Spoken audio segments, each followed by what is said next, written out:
Khan stood stupefied as soon as the system informed him about something called a divine key after the burst of black aura from the center of his chest. System, what the hell is a divine key? How come you never told me anything about it? He queried in an aghast tone. Information sealed temporarily as the host hasn't met a hidden prerequisite condition. Responded the system in a lifeless voice. What's the condition? And what does a divine key do? The keyword is key. So does it open a door or a path to something? He asked again, his voice filled with curiosity. Information sealed temporarily. Replied the system again as if it didn't care about Khan's query at all. What the hell? Why are you hiding something so crucial? I touched and absorbed his core without being able to stop or control the process. It's important for me to know this vital information. And if his core is a divine key named Flame Scion, what about my core? Is it a divine key as well? What's it called? Khan barraged the system with a plethora of questions because he was also shaken by this sudden revelation. The host's divine key hasn't been awakened yet. The host must complete the prerequisite condition first. Replied the system again, giving Khan only unclear answers. Then tell me what's the condition, you dimwit. That damn god of darkness and Cravel didn't tell me anything, and you're withholding this information from me as well. How the hell am I supposed to survive like this? Nagged Khan. Old bastard, do you know something? Asked Khan to the peak saint in his soul. I don't know about the matters of heroes and gods. I only killed those heroes who came in my way or tried to attack my empire back then. I had no reason to get entangled in these matters because I had different priorities. Responded Rathnar, his voice sounding as clueless as Khan. Ding, ding, ding. But before Khan could ask any more questions, a system notification resounded in his mind and Khan's eyes widened in surprise as well as worry. All of you, get away! Shouted Khan in a hurry, confusing everyone. Vanessa and his subordinates quickly retreated in just a few seconds and stopped 12 kilometers away in the air. Boom! A sudden burst of black and red aura filled with dense and terrifyingly destructive Saint pressure suddenly exploded and spread across 10 kilometers in just a dozen seconds. All of the stones, boulders, crevices and cracks in this already destroyed battlefield were razed down and turned to smithereens under this condensed and oppressive Saint pressure, while a 1 kilometer tall and half a kilometer wide pillar of darkness and fire element arose at the center of this terrifying Saint pressure. Don't tell me, spoke Vanessa with an aghast expression. Master's entire aura is changing. It's as if, spoke Cyril, the magic expert among the group. Not just his aura, his life force is also transforming, said Armin with an incredulous expression. All of them had worried expressions because no one knew what the hell was happening at this moment. Meanwhile, in the capital Arkensen of the Vulcan Empire, crack, crack, Hetrax's massive statue in the main church headquarters, situated in the capital Arkensen, started cracking and a massive volcanic eruption of blood-red fire appeared from the statue and dozens of kilometers of sky was covered by the red light. Millions of people from different races and species were taken aback, most of them cowering in fear because the aura released from the statue had spread within 100 kilometers radius and every living being in this range could feel the wrath and vengeful aura on their bodies. Even high-ranked beings such as saints were no exception to this. All of them concluded that something has angered their god Hetrax. Something forbidden. Unbeknownst to the citizen of the Vulcan Empire, at this very moment, all the other gods had sent their decree to their empires that served them through the official spokespersons such as popes and monks because they sensed a familiar phenomenon that happened 300 years ago. All the remaining gods had declared to the world that the hero of fire was dead, and the one to kill him was the hero of darkness. In their eyes, the new hero of darkness was following the footsteps of his predecessor. RRRJH, roared Khan, who stood at the center of this massive pillar. Crack, crack. Every inch of his body felt like it was burning and getting incinerated while his bones felt like they'd crumble and turn into dust any moment. Khan was suffering under immeasurably excruciating pain, far more agonizing than when he sacrificed a part of his soul back in Verlassen. Bang! Another explosion occurred, and this time, The previously exuded aura and Saint pressure was thrown off and all of it started disappearing at a rapid pace. Sizzle! Sizzle! A 500 meters wide crater was formed on the ground, filled with sizzling sand and stones, while streams of molten lava appeared here and there. Congratulations to the host! Divine Key. Flame Scion has been successfully absorbed and merged with the host's own divine key. Host's body has been transformed and gained perfect immunity against the fire element. Reported the system. Khan, on the other end, was completely naked in the massive crater as his clothes were burnt to crisp despite having a top-notch defense against many elements including fire. All the burn marks were completely healed as if nothing ever happened and he wasn't burnt to cinders just a few minutes ago. Khan took a deep breath while sensing that his body felt a bit different than before. But the system sent another notification. Congratulations to the host. The host now has ownership of the divine weapon Amaterasu. The host must awaken his own divine key to gain full access to this divine weapon. What they? Before Khan could even react in disbelief. Congratulations to the host for becoming. The system gave another mind-boggling notification, making Khan too stunned to speak. Second stage Saint. Not only Khan but also all of his subordinates along with Vanessa were taken aback after the massive explosion of Saint pressure. The system then notified that Khan had become a second stage Saint after a 1.5-year gap.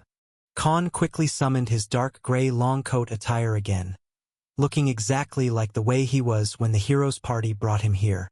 In the following moments, he absorbed this information and recounted the moments that occurred a few minutes ago.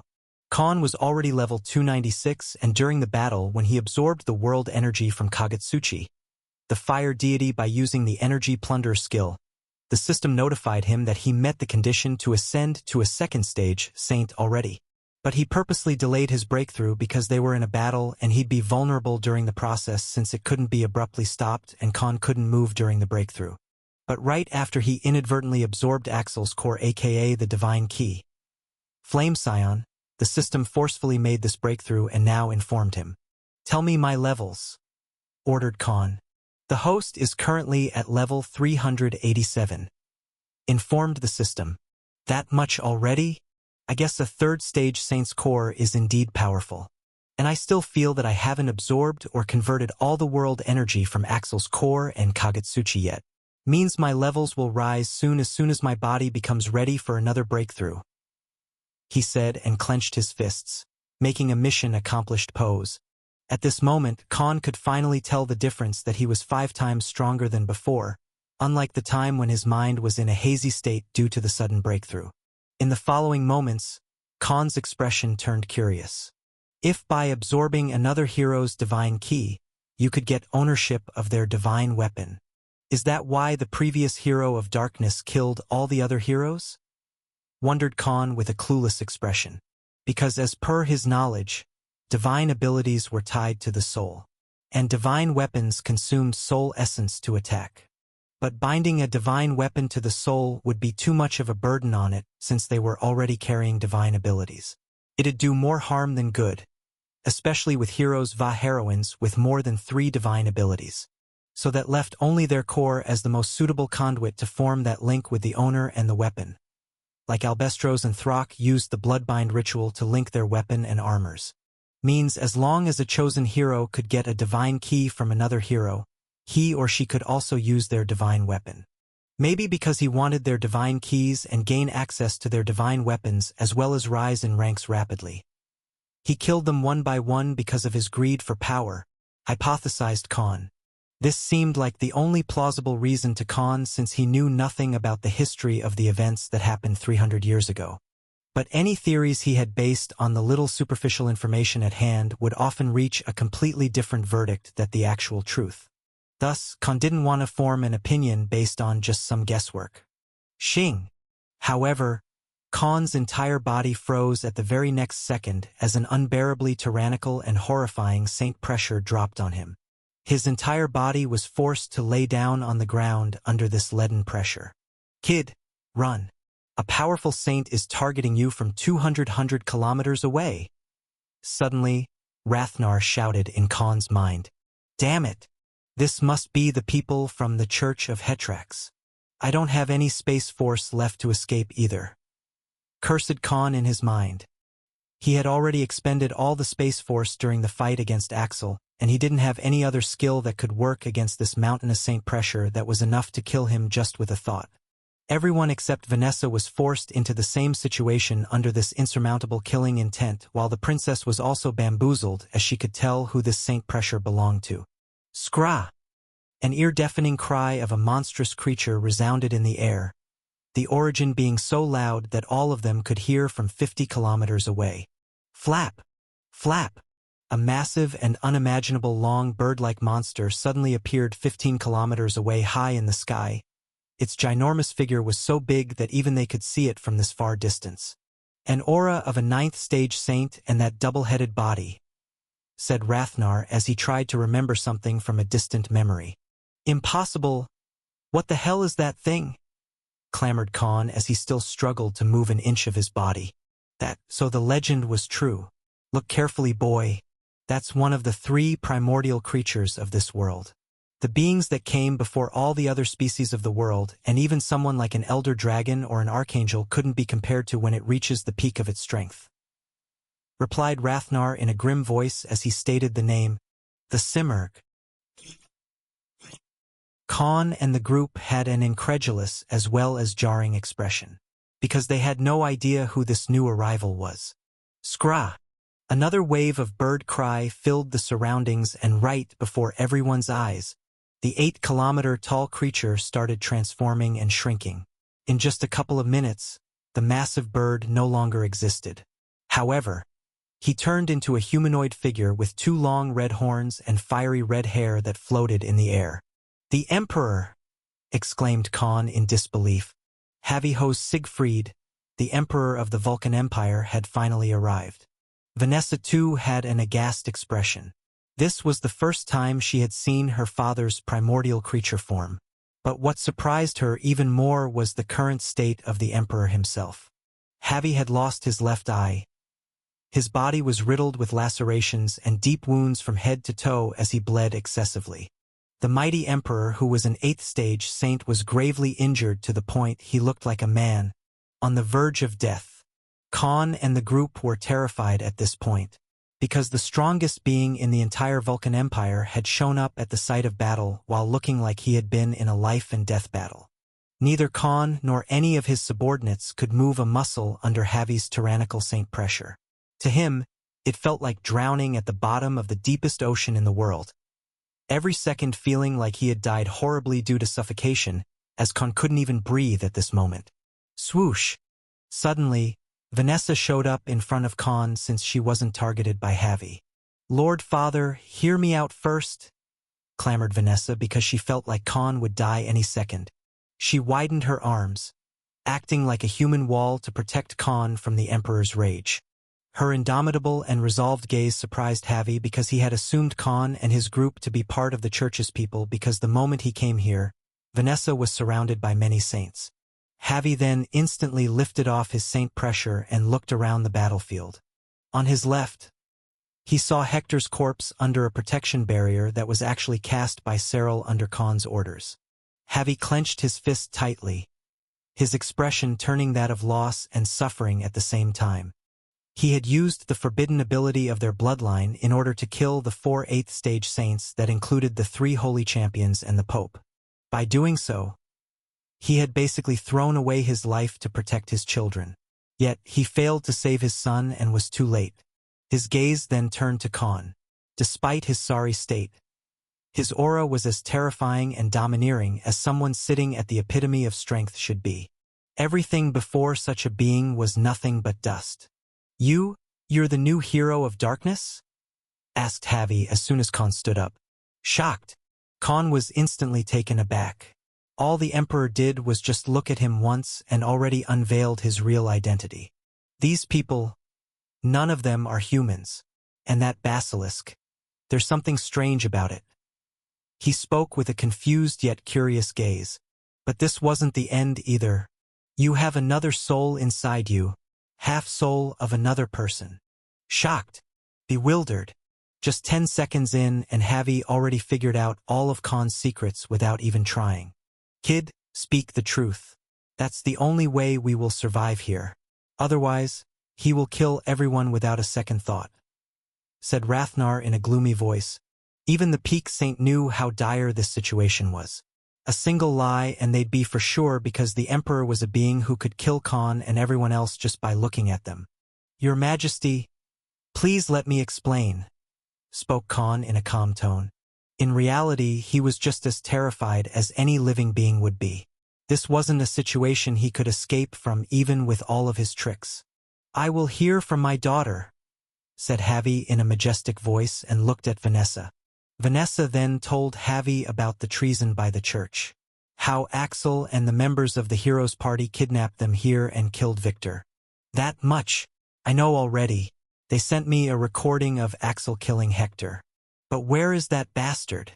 I see the corpses of his allies but not him, said Javi in a vengeful voice and enraged expression as if he was about to burst out at any moment. That snake ate him, said Khan as he pointed at Rudra. You traitor, bellowed Rudra in Khan's mind. Tap, tap. Vanessa walked forth and told Javi about how Khan and his allies showed up at the crucial moment, saving her life and protecting her all this time while they killed the enemies one by one. And finally, she told him about the battle between Khan and Axel, including the details such as Axel's true form, the Blood Titan and fire deity Kagetsuchi being summoned by Axel, how Khan even risked his life while facing Amaterasu, the divine weapon of Hero of Fire, and how he almost got killed when Axel aimed at her heart. Cough, cough. Javi spat a big chunk of blood. His internal organs were already in a dire state and his regeneration abilities weren't working because of the backlash of forcefully using his bloodline. Master, I sense the Emperor's life force dwindling, informed Armin. Your Majesty, allow my subordinate to heal you, spoke Khan as he maintained a worried expression. TCH, I won't work. I don't need healing. I need life force. And that's not possible, said Javi as he wiped off the blood from his mouth. Shing! Suddenly, a green aura encapsulated Javi's body. Armin quickly started using Nirvana armor and Hermes staff set effects and converted the life force of all the plant life in the 15 kilometers region and started healing Javi. Even the Emperor had his eyes wide open because converting life force from other beings and using it to heal someone was completely unheard of. Even the best healers of the Vulcan Empire had to expend their own life force to achieve that feat. 10 minutes later, the Emperor was no longer bleeding and his life force was becoming stable.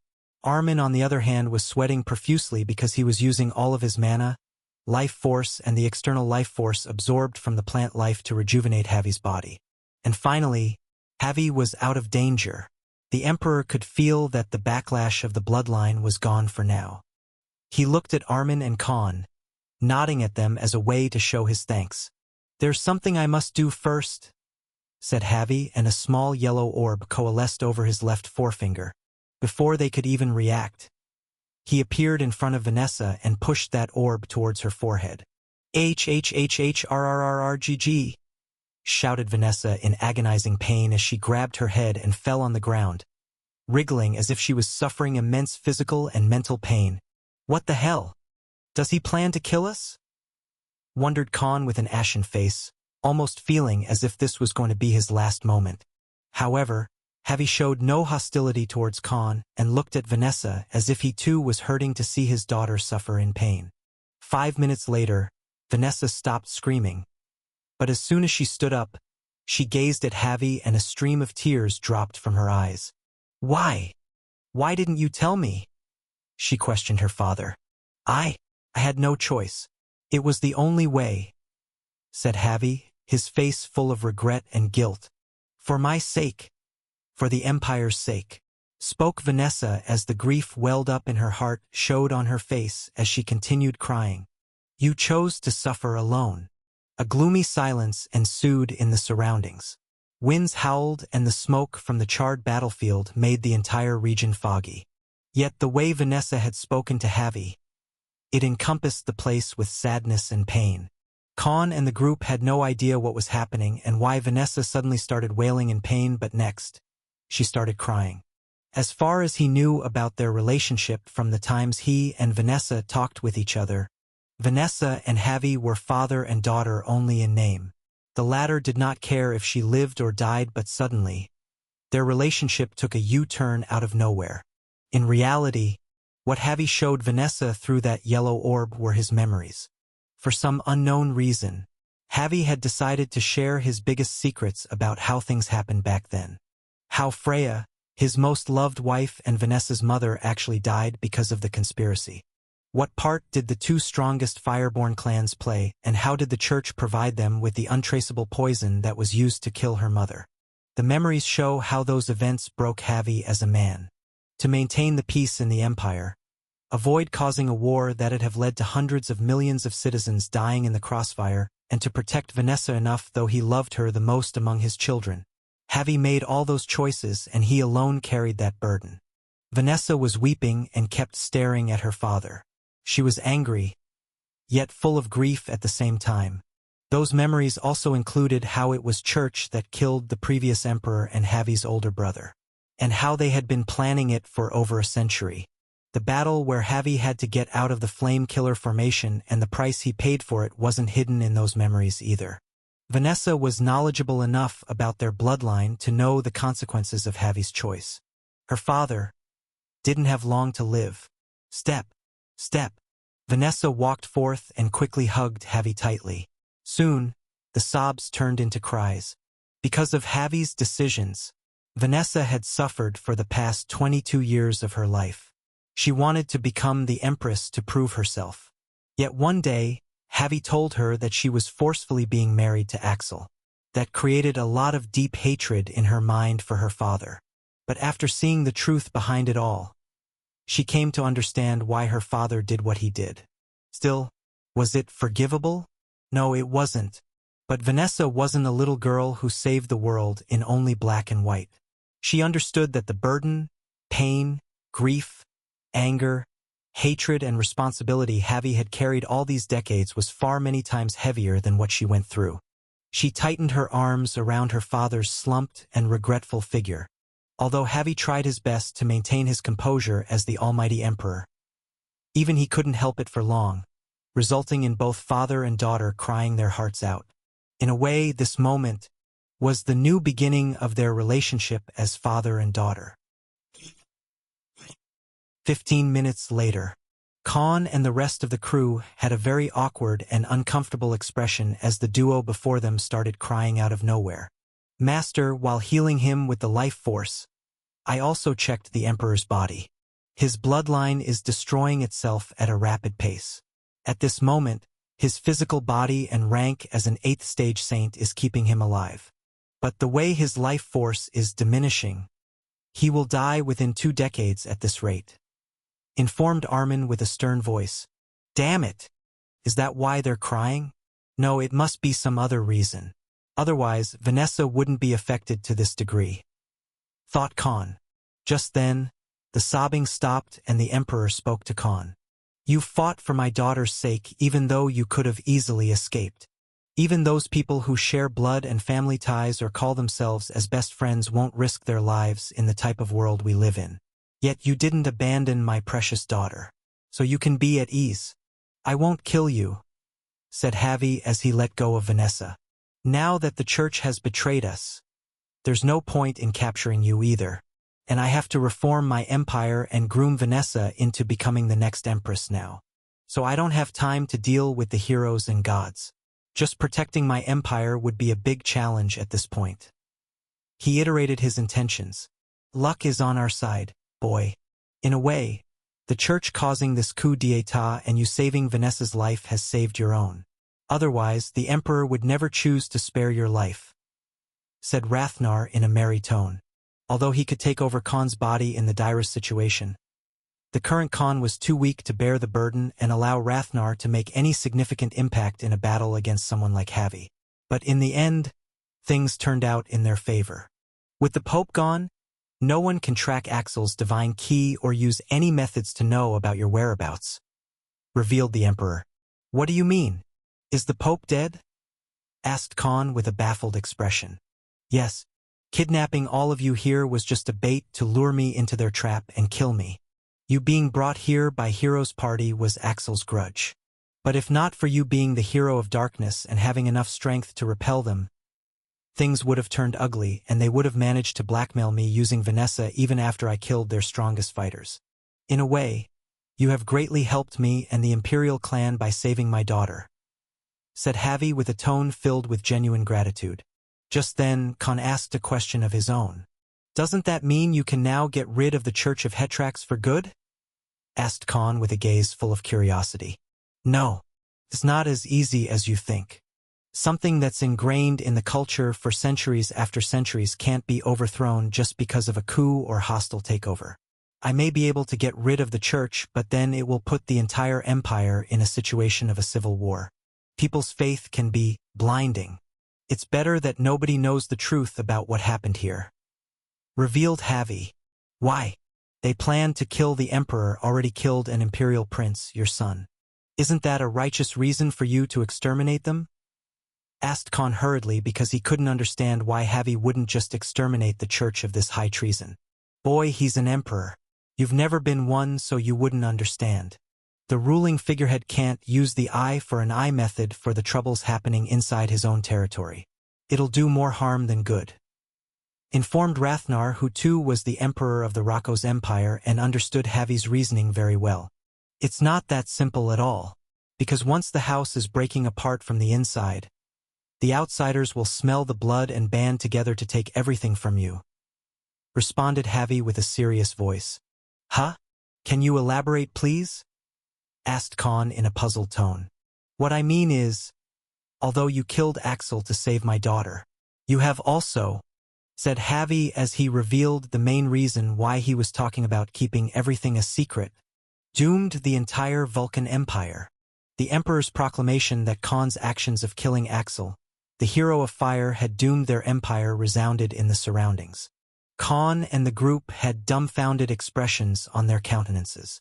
Even Rudra, in his ginormous Voronir aka variant basilisk form, had his eyes wide open. By now, Kagetsuchi must have told Hetrax about you, and all the other gods should already know about you killing the hero of fire. But based on what you two told me, Kagetsuchi has no idea that you fought Axel to save Vanessa. He explained. Currently, your identity is unknown to everyone among the living, and all the empires, as well as gods, would assume that the new hero of darkness is following his predecessor's footsteps. He spoke in an authoritative tone. We will fake your death as Con Salvatore. A body would be arranged and all the blame will fall on the battle between Hero of Fire and Hero of Darkness. The news will say that the Pope got involved, but he too died during the battle. He said hastily. What they? Con couldn't get the full picture of what Javi was planning. Among their group, only Rathnar understood where this conversation was going. Why are we talking about faking my death? I literally saved your daughter's life. Can't you at least help me hide? Questioned Khan. For that, I'm thankful to you. But by killing the hero of fire, even for the sake of saving my daughter, you have already put a target on your back and implicated 4 billion innocent people living in my empire. Spoke Javi, his expression turning grim. How?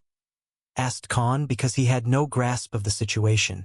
He understood why the first choice of hiding the truth was reasonable, but leaving the Vulcan Empire didn't fit well with him. Listen, if the news of you killing Axel to save Vanessa leaks out, the other empires will use that as an excuse to attack us, saying that the imperial family harbored the hero of darkness all along and betrayed God Hetrax. That would give them enough cover to gang up and destroy the Vulcan Empire in the name of a righteous cause. That's why my daughter's involvement or the Church's treason absolutely cannot be revealed to the world. Replied the Emperor in a serious tone. And that's not the end of it. Spoke Javi, and then, even his expression turned ugly and hateful as he spoke in an indignant voice. There is a certain group hunting you, he revealed in a grim voice. What? Exclaimed Khan, as this was the first time he heard about it. A treaty was made after what happened 300 years ago with the previous generation of summoned heroes. You were already the main target, and now that another hero has died by your hand, they will come for you. When they do, even I will have to comply because of the rules of the treaty. That group is so strong that even an 8th stage saint like me would die for certain if I fought against them. Revealed Javi. Unbeknownst to Khan, Javi was indeed trying to help him despite the precarious situation his action of killing Axel had put the Emperor in. Javi himself had averted many wars within the Empire and even controlled the recent situation with Rogies, the second prince, perfectly. He was more than capable of handling such situations and was a competent emperor. But this situation would put him in a state where they'd be attacked by 4 to 5 neighboring empires all at once, and those forces had emperors and empresses just as strong as him. No empire had the strength to fight the full forces of 5 empires at once, even if they were a behemoth. On top of it, the mysterious group was supposedly comprised of people who would be able to overpower him if he fought them alone. This level of war would be nothing but futile and terrifying bloodshed. Thus, avoiding this war when his own situation was their best way out. And you're already a known figure in this empire because of the blacksmithing duel. Taking any risks is a luxury I cannot afford as the Emperor of the Vulcan Empire. At best, I can cover your tracks and give information that would divert them in the wrong direction. He spoke with an expression of helplessness. Who will be coming for me? Some Empire's force? Asked Khan. I took a blood oath. I can't say their name or provide any direct information. Just know this. They're a force exclusively made to hunt you down once your existence becomes known to the world. Only the Dragon Empire and the Demon Empire can go against them at this point. Iterated Javi. This was a situation that couldn't be avoided. In other words, if you want to live, said Javi and continued in an authoritative tone, as if he would not take a no for an answer. Leave the Vulcan Empire. 30 minutes later. It had been close to 5 hours at this point ever since the Axel, the Heroes Party and the Church of Hetrax started their coup. But now the situation was reversed. However, this also led to a big consequence that Khan had to face no matter what. After discussing and quarreling among themselves, without having any other choice, Khan decided to leave the Vulcan Empire. Because it wasn't just about himself but the fate of the entire Vulcan Empire and billions of people living in it.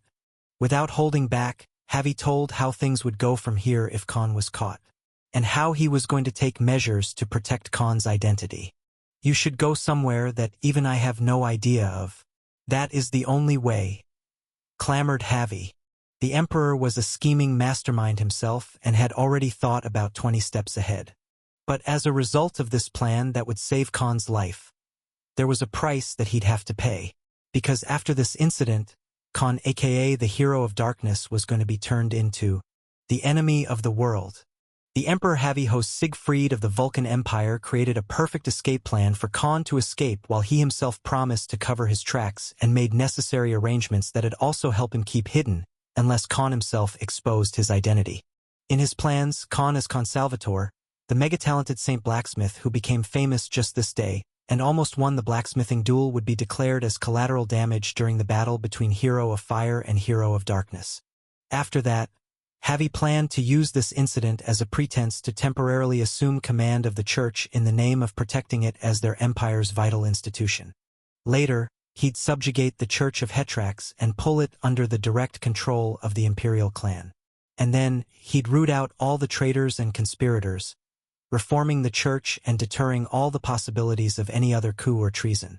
And once he achieved that, no one would dig into the matters of this battle between Khan and Axel, and the former would be safe as his identity would be hidden even from the mysterious group that would soon show up to hunt the Hero of Darkness.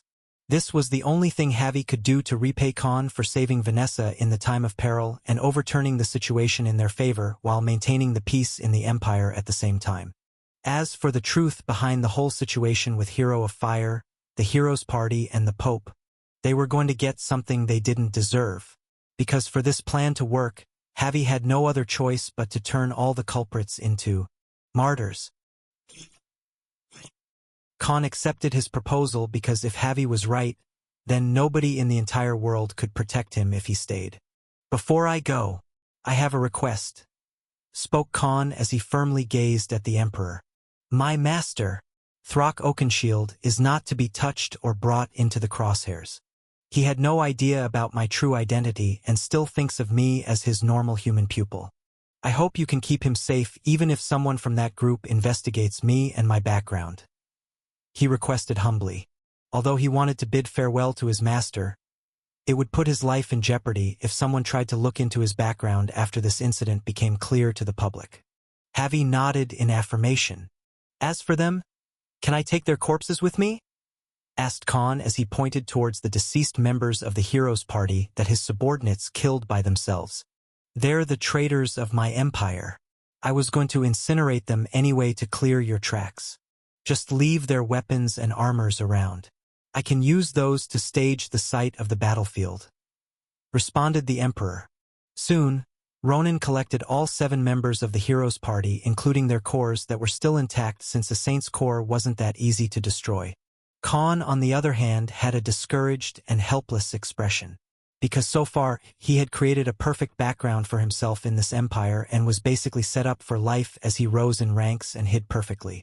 But now, by choosing to fight and protect Vanessa, his only friend in this empire, he had forfeited all that effort. Because in this arrangement, bad guys like Axel, Heroes Party, and the Pope were going to become glorified heroes of the Vulcan Empire, while the good guy who slayed the dragon and saved the princess was going to be turned into a vile and evil villain who ambushed and killed the virtuous and honorable hero of fire. Sometimes, the truth did more harm than the lie.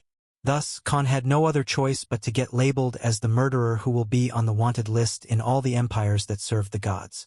And all Khan had as reward for the past 1.5 years was that he was now a saint-rank blacksmith. Other than that, everything else he achieved was in vain.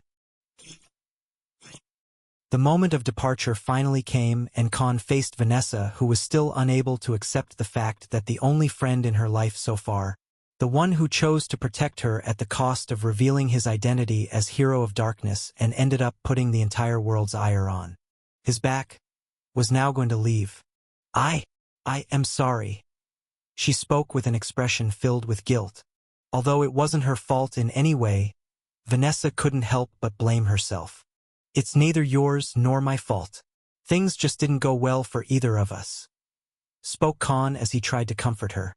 But before he could react, swoosh, Vanessa suddenly appeared in front of him and hugged him tightly, her eyes still carrying small droplets of tears. The brave and fierce warrior princess of the Vulcan Empire seemed so vulnerable. Khan patted Vanessa's head and hugged back. If you ever need my help in the future, all you have to do is ask, she said in a gentle tone. You are my only friend, someone I can trust with my life. Yet I can't even protect you, murmured Vanessa in an apologetic tone. My, don't carry any guilt over your mind. You have to face many problems of your own. So help your father in dealing with the church and managing the empire. You have to become a strong individual and a capable ruler for all our sakes. I believe in your capabilities and conviction, responded Khan, and he gave a gentle and genuinely thankful smile at Vanessa. Xing. However, the next moment, Khan felt an immense killing intent targeting him. Javi was giving him a death stare. Khan stopped hugging Vanessa and averted his gaze somewhere else to not irk this overprotective father in front of him. All right then, I guess it's time I leave. He spoke, and in the following moments, all the subordinates entered his shadow. A void crack opened and Khan disappeared inside it. His entire existence was erased from the spot.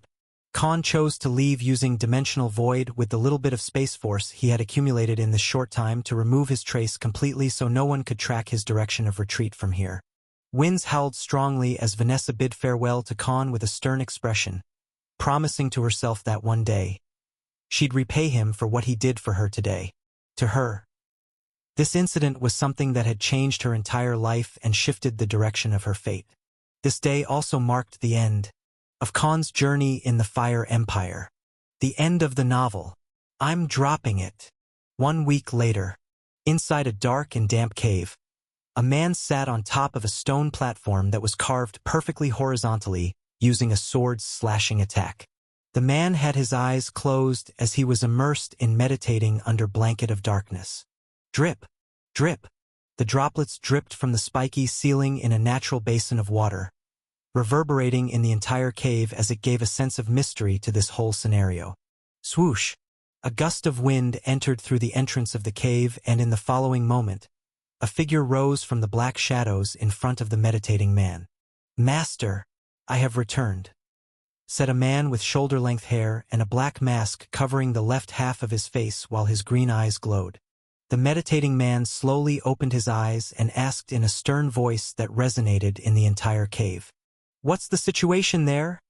queried the man in a dark gray long coat attire with silver patterns on shoulders and sleeves. 1 week ago, Khan and the group had returned to No Man's Land. The reason why he did so was because it was currently the only safe place for him. "Give me the detailed report," spoke Khan as he looked at Ronan, who emerged from the shadows and knelt in front of him. Because of the recording of Celine Armitage killing Ezekiel, the situation took a dire turn.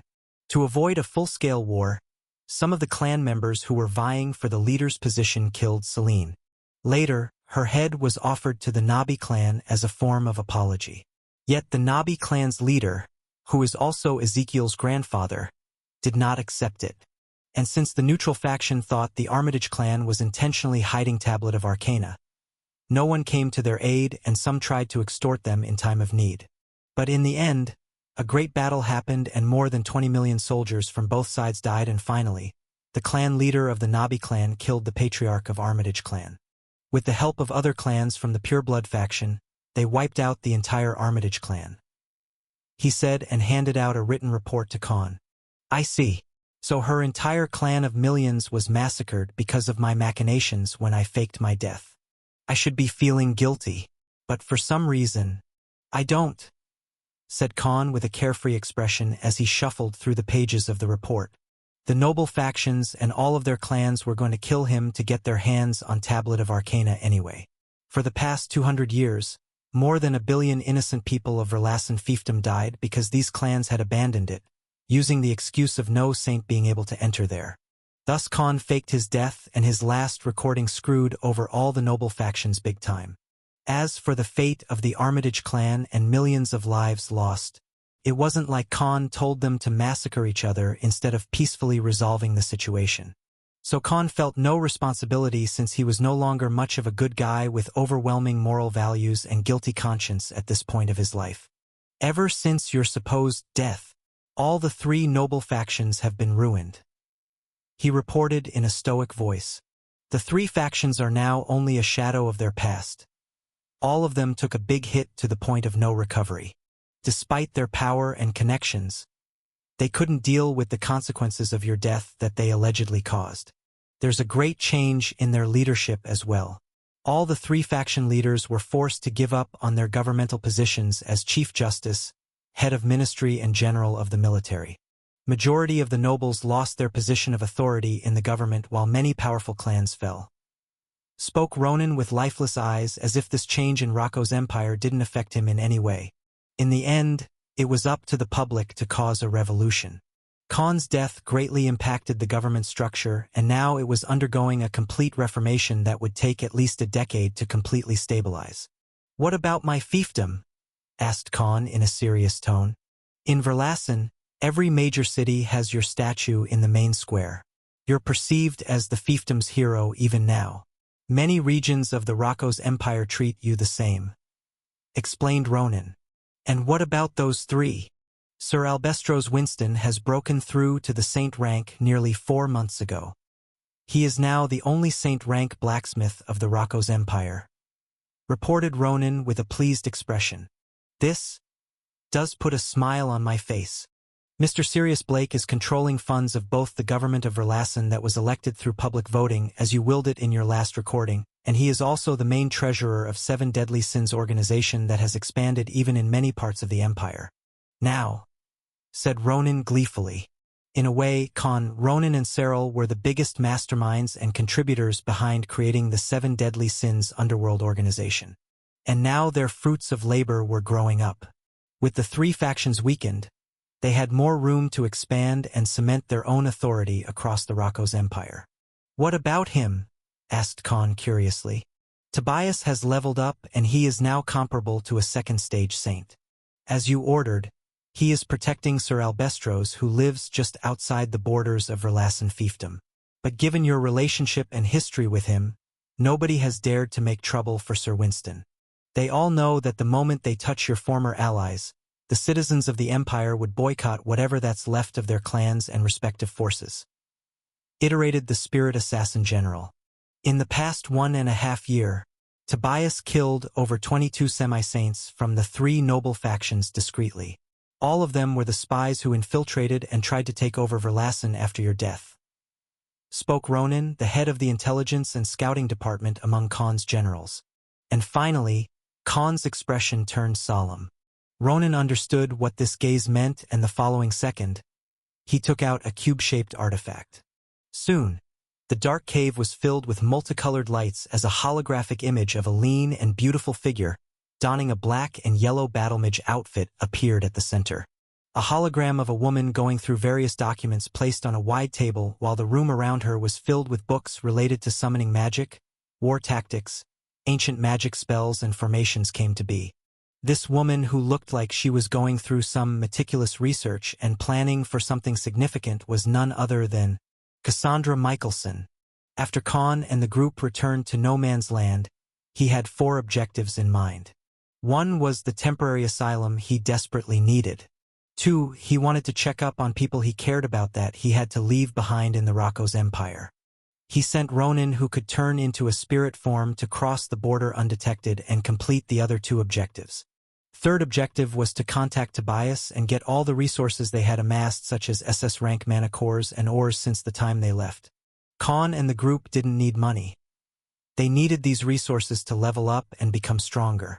Since they were forced to leave in a hurry and didn't want to leave a trace behind, Khan didn't go back to the Oakenshield Company building and bring all the resources they had siphoned in the name of managing Throck's company. The ones they had on hand would deplete in a few months, given how their demand for resources rose with every level up by a huge margin, especially for Khan, who needed twice the world energy to rank up to the next stage. Ronan then handed out 300 space rings to Khan in a box. These are 100 million SS rank mana cores and ores that Tobias managed to gather till now, informed Ronan. Good. These should be enough for all of us for at least another year, spoke Khan with a pleased countenance. As for the 4th main objective, it was all about Cassandra. Lady Cassandra is now a second-stage saint herself and recently revealed her rank to the Michelson clan.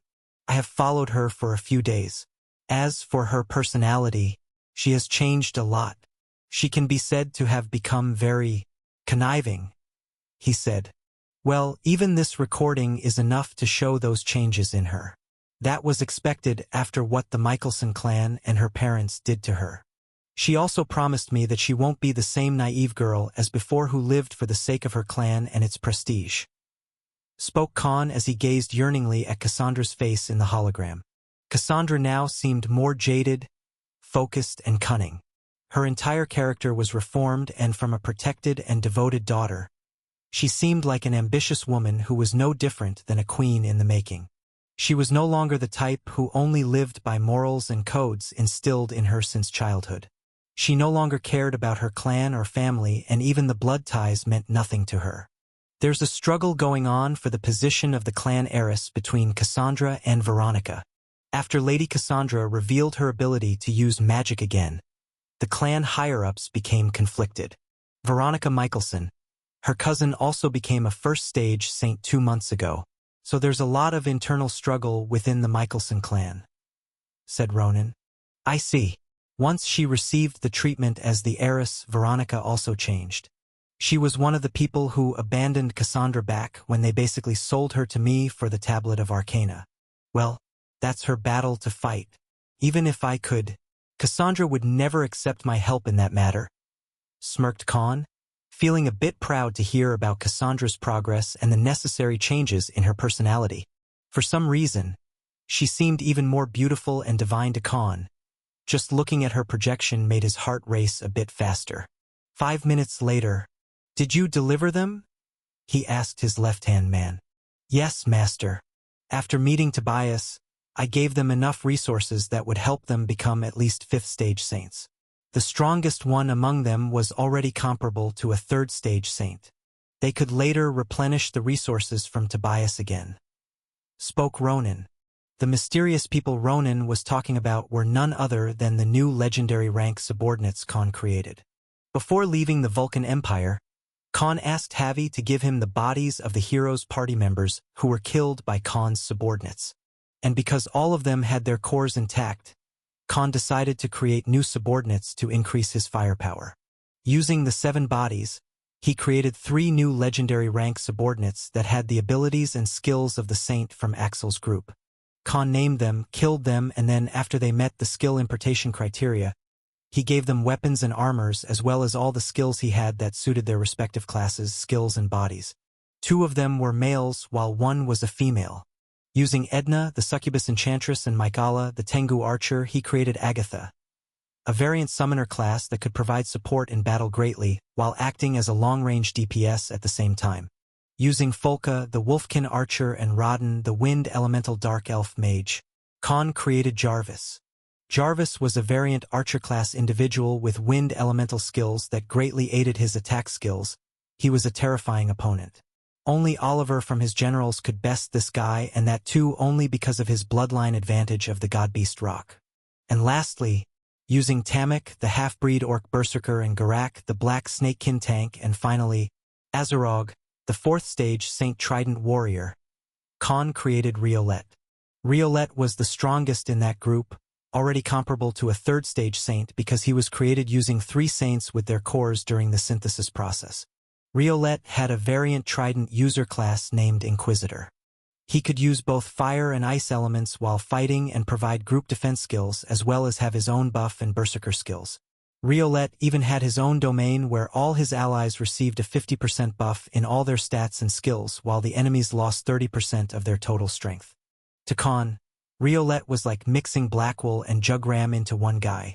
Although none of these new subordinates had any ancient god-beast bloodlines or possessed the abilities of unique monsters, Khan had given them the majority of the skills suitable for their class that he possessed. These 3 new creations did not dwarf his generals in terms of skills, just that they didn't have any monster form or transformation techniques. As for their main purpose, it was to protect Cassandra.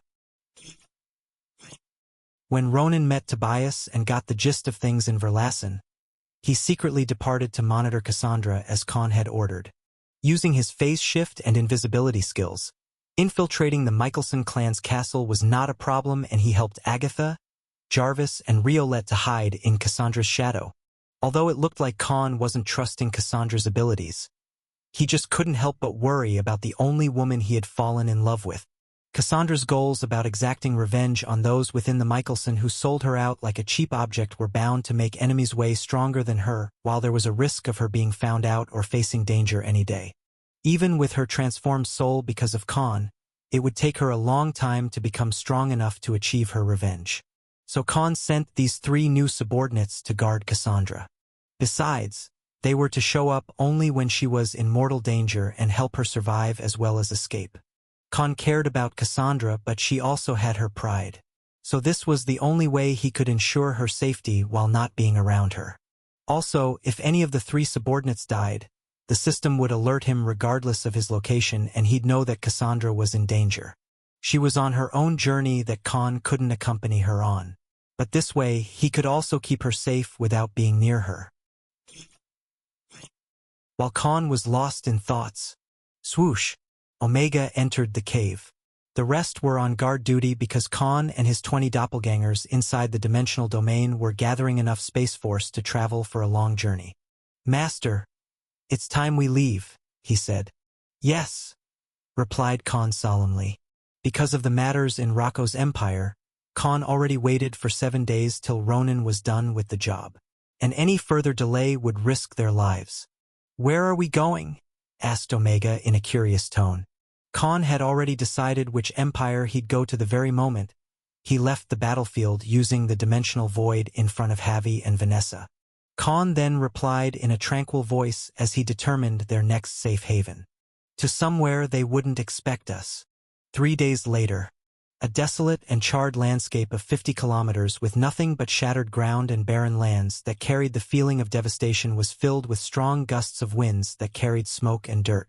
This place was none other than the central region of the eastern grasslands where the battle between Khan and the Hero of Fire took place a week ago. Outside this perimeter, there was tight security and 4 warships guarding this perimeter, while 20,000 fireborn soldiers under the direct command of the Imperial clan were stationed to monitor the borders. Rustle, rustle. But unbeknownst to everyone, suddenly a big whirlpool of black, white, and green smoke appeared in the middle of the sky out of nowhere, taking the shape of a spherical cloud. Swoosh! Looks like I'm late. A calm yet domineering voice appeared from the very spherical cloud that was moving like a blob of fog. Shwoa! The coalesced smoke quickly exploded and dispersed in the surrounding area, and a tall figure was revealed. A 6 feet tall, handsome, and mature silver-haired vampire with stark white skin and glowing red eyes floated calmly in the air.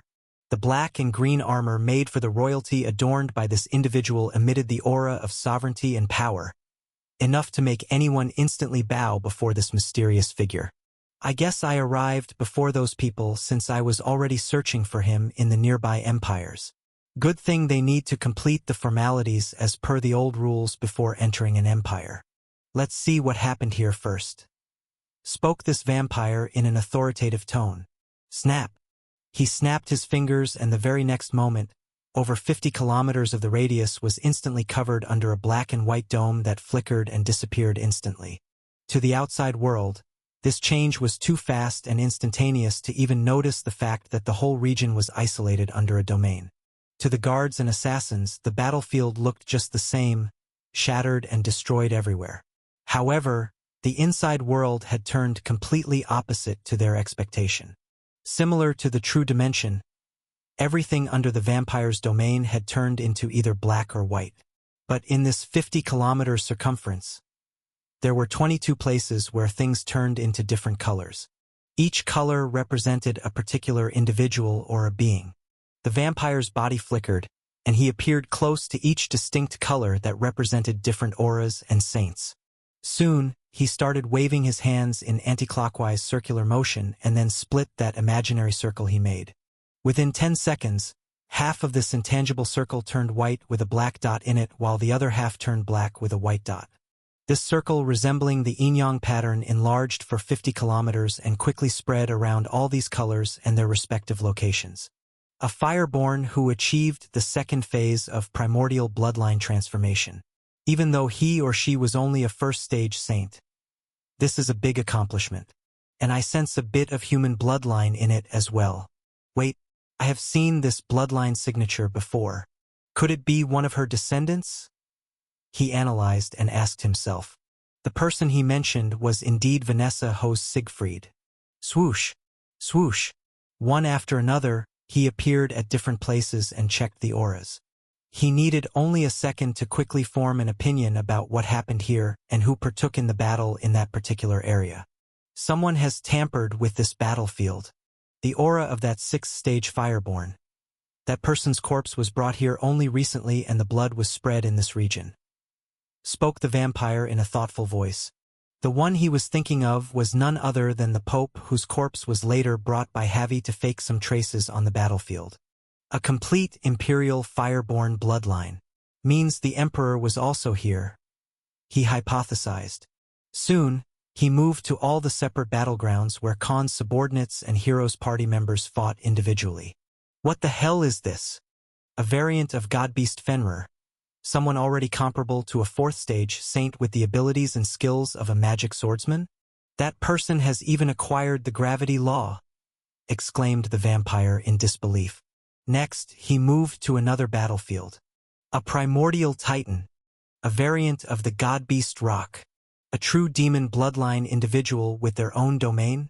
What the hell happened here? These people shouldn't even exist, he clamored in bewilderment.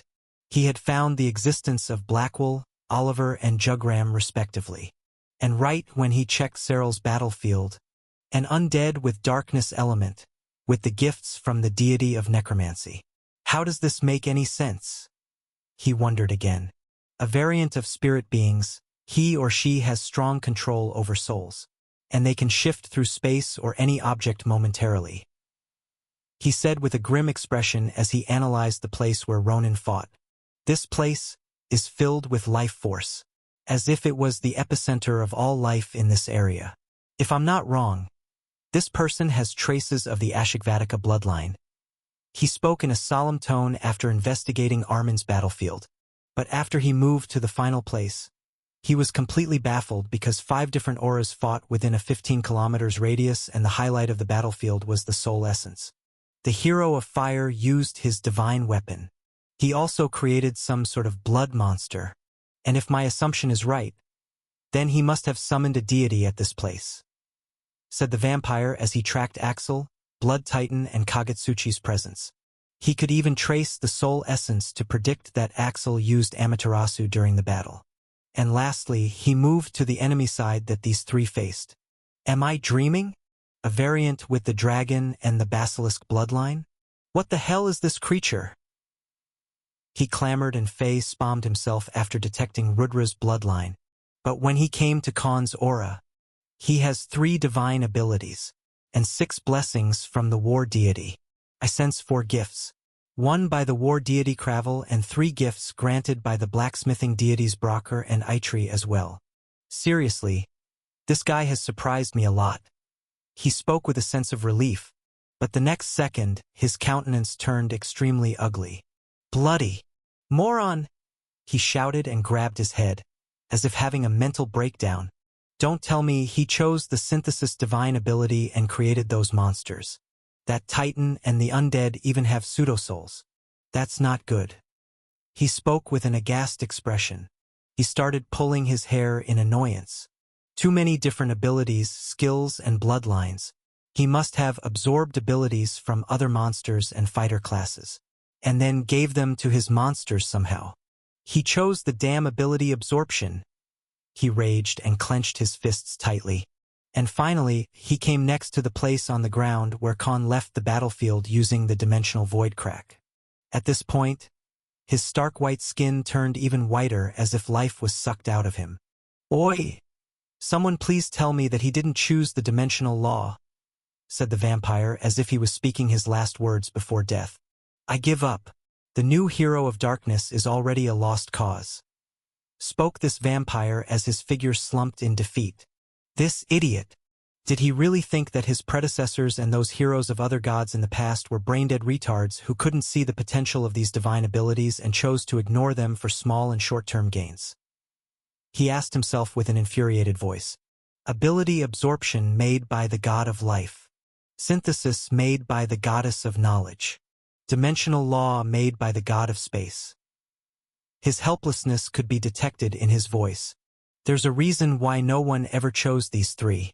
This moron chose the very 3 divine abilities that will kill him one day, said the vampire in a tone filled with disappointment. He should have at least chosen 2 divine abilities like Death Absolution and Abyss Sanctuary created by God of Darkness. At this rate, how the hell will he ever become a demigod? He exclaimed in an exasperated voice. Killing the demon god? This imbecile won't be able to go toe-to-toe against even the demon emperor's 12 Rakshasa. He berated Khan in his mind again. Why didn't God of Darkness tell him about the consequences of choosing these 3 divine abilities? Did he intentionally hide this information because of what happened with the 8th hero of darkness? Or does he have different plans of his own with this newly summoned hero? This situation is turning into a bigger headache compared to other chosen heroes of this generation. He kept wondering because of the current situation. And he doesn't even have the divine weapon in his possession. How the hell am I going to complete the mission given to me 300 years ago? He complained to himself, losing his previous composure of a supreme being. Although he has 2 divine keys already, I'm sure he doesn't even know what to do with them. No, I need to find him within the next 5 years. Otherwise, it will be too late and he will, thought the vampire and completed his sentence with bitterness in mouth. Die a miserable death. Dozens of minutes passed as the vampire kept complaining, cursing his luck while also bad-mouthing Khan for the choices he made. But while he was letting out all the frustration, His expression turned serious as he sensed another powerful being coming towards him from 500 kilometers away. Yet, this vampire didn't bother hiding his presence anymore. He deactivated the domain and calmly folded his arms together.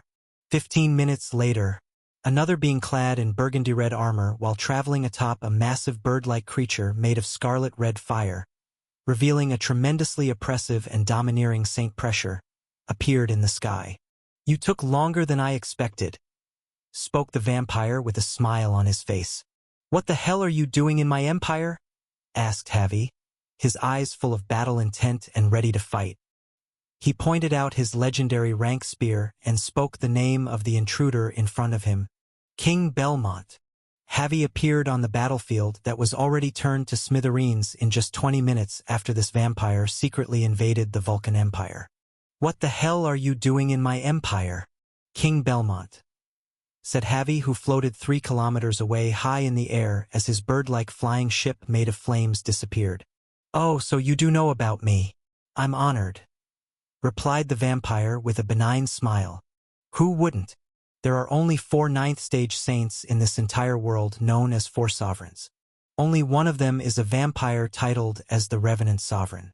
And my imperial family's records also mentioned your name, King Argos Belmont," said Javi with a solemn voice. "Then you should know about our arrangement since you're the reigning emperor. I'm here to honor the pact I have with your imperial family," said the vampire as his long silver hair waved in the air because of strong gusts of wind. "The pact? As per my knowledge, it wouldn't apply if the situation put the Vulcan Empire at risk. As you may have already heard, the current situation isn't just about the Hero of Fire or the imperial family but the entire Vulcan Empire," iterated Javi. "I do not expect you to honor it to that great extent. I too would like to avoid bloodshed even if it's your empire. Just tell me," spoke Argos Belmont, one of the 4 sovereigns. "Where is the Hero of Darkness?" he asked in a dreary voice while exerting his Saint Pressure. "I don't know. He ambushed and killed our Hero of Fire as well as the Pope. He was already gone before I appeared here," replied Javi without changing his expression. The being in front of him was a 9th-stage saint who also had a hidden relationship with his family since 200 years ago. "TCH, spare me the nonsense. I know you staged the battlefield. That 6th-stage Fireborn saint, your Pope from the Church of Hetrax, I assume, didn't die here but somewhere else. And if I'm not wrong, one of your scions was involved in this battle. He or she fought against the Hero's party members instead of the Hero of Darkness and his minions. I have already seen through it all," replied the Vampire King. Javi was instantly shocked but controlled his expression, not showing surprise in the slightest. "Do you want me to reveal this information to the other empires, or particularly to them when they reach here?" asked Argos with a slight grin, trying to blackmail the Emperor. "Damn it! Why did a 9th-stage saint out of all the people come here?" cursed Javi in his mind. At this moment, Javi's mind was conflicted, because this was a being even he couldn't get rid of. On top of it, Javi still hadn't fully recovered. Ever since Khan left, Javi had been creating a trail in different parts of his empire to cover his tracks and also suppress the people from the church after forcefully assuming command. But just this morning, a 9th-stage saint suddenly appeared out of nowhere and found out about the real situation in just minutes. Previously, the nearby empires failed to find him since that group wasn't assembled ever since its founding 300 years ago. I assume you also know that the 9th Hero of Darkness can travel using the True Dimension, and that's probably why no one was able to track him till now. But now that a chosen hero was killed by him, all those people who had been hiding since 3 centuries will come out and band together again. Among that group, they have a 7th-stage saint from the Erdvampire. Space magic and space law is their specialty. They will be able to detect that he has the dimensional law divine ability. Once that happens, he will never be able to hide properly," spoke the vampire as his majestic aura spread in the surrounding 50 kilometers. Both Argos and Javi were trying to talk it out instead of fighting, because both of them knew that their involvement would be revealed if they fought now. "So tell me, Javi host Siegfried, will you tell me the whereabouts of the new hero or not?" He questioned again. This time he held a big leverage over the emperor. What do you plan to do with him? Asked Javi, gritting his teeth while having a constricted expression. That's none of your concern. Just feel lucky that I'm not exposing you. I will also erase his tracks completely and leave a trail that couldn't be seen through. Even that 7th stage saint from the Empire of Space won't be able to track him, said Argos nonchalantly. However, Javi's countenance turned grim. I gave him my word that I will help to cover up for him. So go and threaten someone else. I'm the kind who doesn't betray those I'm indebted to, said Javi in a firm tone. His saint pressure also rose as Javi prepared himself to use his bloodline to fight. But instead of responding to this challenge, Arsh, you're much ruder and hot-blooded than your grandmother. Looks like your entire family is filled with thick-skulled idiots, said Argos in an annoyed tone. Javi also had a surprised expression after hearing this. You knew her? He queried in a curious voice. Of course I did. I trained her, you ignorant ingrate. I have this pact with your imperial family because I groomed her to become the empress and also solved the biggest drawback of your primordial bloodline, said Argos, the vampire king, as if he was greatly wronged. How do you think your family knows about my existence when other empires had no clue about me until 50 years ago? He rebuked Javi. Besides, are you crazy? Why do you want to hasten your death by fighting me in that condition? He questioned in an overbearing voice. What do you mean? Queried Javi with a somber voice. You know what I mean. The way your bloodline is burning itself. You'll die in 15 years, said the vampire. So tell me, do you want to become my enemy or do you and the Vulcan Empire want to become? Spoke Argos as he made a proposition. My biggest ally. It hadn't been even 5 minutes and Argos Belmont already found out about his situation regarding the forceful bloodline transformation he used to get out of the Flamer Killer formation and kill the Pope along with the Holy Champions. But now, he was suddenly talking about becoming allies with Javi and the Vulcan Empire out of nowhere. How did you know that? Asked Javi, his mind even more alarmed and cautious of the vampire in front of him. Hey, I'm a vampire. We rise in our ranks using blood and world energy. And even among the 4 sovereigns, I'm the most experienced and knowledgeable when it comes to bloodlines and characteristics of different species and monsters, replied the 9th stage saint while rolling his eyes as if he was tired of answering the same question again and again. Do you know why a fireborn like you doesn't live more than 200 years even if you become an 8th stage saint? By logic, your kin should live longer than 1,000 years at that rank compared to humans and many other species in the world. But you people use your bloodline to advance too quickly in ranks. Do you really think there wouldn't be a price to pay for this shortcut? He stated as if he was a certified person of authority on this matter. Tell me honestly, how many decades did it take for you to become an 8th stage saint? Javi, on the other end, had been taken aback. Nearly 40 years, he replied. This was indeed the case. Because of the situation and his eagerness for revenge, Javi greatly depended on his imperial fireborn bloodline to ascend in ranks and become strong enough to protect the Vulcan Empire. Do you think that's easy to do? Even I took close to 250 years to become a 9th stage saint despite my unparalleled talent. Even someone like the 8th hero of darkness took 150 years to become a 9th stage saint. In the history of the world, people like the 6th hero of space, the 6th heroine of lightning needed more than 200 years to reach the pinnacle of their strength. Compared to them, you've already wasted your lifespan, and that backlash of forcefully using your bloodline has reduced your life by 3 times. He said, striking the nerve of the emperor. Javi couldn't even respond because of the revelation because it was the ultimate truth. Even your descendants won't be able to rise high in rank in the next 2 decades. So your empire is already doomed when other emperors and empresses find out about your situation. What do you think will happen to the Vulcan Empire after your death? He questioned, gripping Javi into another complicated situation. But even so, Javi did not waver. Still, I won't give him up even if you blackmail me, because I really don't know where he is now. Spoke Javi with a firm voice, his domineering stature seemingly unwavering. My, only if others were just as honorable as you. Well, you won't give up to provocations or blackmail. That's why, said Argos and let out an evil grin. I'm going to make you an offer you can't refuse. Argos Belmont, one of the 4 sovereigns who was also titled Revenant Sovereign, presented a proposition in front of Havi, the Emperor of the Vulcan Empire. Do you promise that you'll look after my empire until my daughter becomes strong enough to become the Empress and protect it? Asked Havi with a cautious gaze.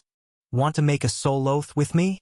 Even a peak saint can't break or bypass it, said Argos nonchalantly as if it wasn't a big deal. No empire would dare touch this one as long as I declare my open support to your daughter. Because many are still afraid since the past 50 years that I can just destroy or take over their own empire if they piss me off. Do you know how hard it is just to contain myself in a small kingdom? Provoking me would be just the very thing even my neighboring empires don't want to do. Spoke Argos as his clothes fluttered. However, you have to include the hero of darkness in this deal as well. You cover up for him and I will search for him using my own methods. You will also give me every detail about his minions and whatever there is to know about him. I can manage the rest, he said in a stern voice. I have a condition, responded Havi with a conflicted expression. After you find him, you're not allowed to harm, torture, imprison, or kill him. He stated his terms. What the hell does that have to do with you? Why do you even care about the guy who put a target on your empire? Asked the Vampire King. Havi then told him the truth about the whole situation and what Khan did to save Vanessa despite having a choice to abandon her, and what kind of abilities and skills he used to fight against Axel. So what? He has a few exceptional skills that shouldn't be possible for someone of his rank. It doesn't make a difference. He is already a lost cause because of the divine abilities he chose. I'm not sparing him just because you see him in a different light, retorted Argos. The following moment, Havi told him the real reason why he felt like Khan was worth protecting. That guy, he may not look like it, but he has potential. He even survived against a divine weapon and a deity despite being a first-stage saint. No summoned hero has been able to do that in the past 3,000 years. Not even the 8th hero of darkness achieved that feat at that level of strength. Besides, you may not know this, but he has the half-soul bound to his own via a soul oath. Iterated Havi, trying to add a plus point for why Khan should be spared. You talk as if it's something new or important. Many powerful beings in the past have left a remnant soul behind, replied the vampire, showing no interest. It's not about the soul, but the one it belonged to, said Havi. Who the hell that could be? Even if it's a chosen hero from the past, it won't change my decision. Declined Argos again. The one, said Havi as he insinuated with a coy smile, who stood at the pinnacle of strength. The Vampire King had a confused reaction to this information. Only 10 seconds after did he show a completely befuddled expression as his eyes widened. He has Rathnar Whitlock's soul? Clamored Argos in disbelief. Havi didn't hurry and basked in the Vampire Sovereign's dumbfounded expression. Yes, I figured it out the moment I met him. Although they tried to hide it, I managed to sense it because our empire had great enmity with the Rocco's empire before the imperial family was overthrown. We know the Whitlock family's soul signature. Even as a half-soul, a peak saint's soul is on a different level. And the only peak saint in the world in the past 2,000 years was their founding emperor, Rathnar Whitlock. A chosen hero with 2 divine keys who also has a peak saint's soul bound to him. Don't you think that makes him more precious than any other hero of this generation? Asked Havi with a slight smirk. Even the 9th stage saint was left speechless for a few minutes. If he has Rathnar Whitlock's half-soul bound to him, it means he has the rumored Tablet of Arcana. The legends say it's one of the 6 creations left by demigods. Rathnar Whitlock used it to become a peak saint and now, he may be able to become one too. This changes things. There is still hope for him, said Argos and took a deep breath. Although Rathnar Whitlock died during his attempt, he certainly knew about the conditions to even call for the tribulation of ascension. You're a 9th stage saint yourself, but even you can't become a peak saint in your entire lifetime. I'm sure someone like him wouldn't just die without making sure that he returns to the world of the living. So it's highly possible that there's another half-soul which holds that secret to becoming a demigod. Revealed Javi, giving Argos another reason to protect Khan. But the next moment, ha ha ha, ha ha ha, this is amazing, shouted and laughed Argos maniacally. All right then, I should still give it a try. It's better than having useless hope, said Argos as he was fully convinced by Javi. Sorry, kid, but this is all I can do for you right now. Rest is up to your fate, thought Javi. Instead of getting threatened or being forced to give up on Khan, not only did Javi protect his own empire but also got a powerful backer for Vanessa since he was going to die soon and the Vulcan Empire would be unprotected. He also managed to avert the Revenant Sovereign's decision to kill Khan and turned him on the latter's side instead. Soon, both the parties made a soul oath, similar to how Khan and Rathnar made the pact back in the Verlassen fiefdom. All the conditions of their agreement were mutually beneficial to them, and if either party breaks the oath, they die on the spot as their souls would explode. There was no room for loopholes such as ordering someone else to do the job or purposely orchestrating things to go back on their deal. Javi then shared a few of his memories and everything he knew about Khan. So he goes by Khan Salvator. His subordinates are also unique, especially that variant Basilisk and the variant Fenrir with gravity law. Alright, let's take care of things here first. We have to send your forces away. This battlefield needs to be increased to an even bigger scale. As for the Hero of Fire's divine key, only that member of the Fireborn Imperial clan will have a way to track him. But it won't work unless he's at least 1,000 kilometers close to Khan, said Argos. What member? Asked Javi as it was the first time he heard about it. Your grandmother's uncle, the second prince of that time. He was there when the 8th Hero of Darkness killed the 7th Heroine of Fire. Based on my information, they were lovers, revealed the vampire saint. What nonsense is that? I would have known about it if one of my ancestors was part of that group, said Javi, completely doubtful of this claim by Argos. After her death, he swore vengeance on the 8th Hero of Darkness.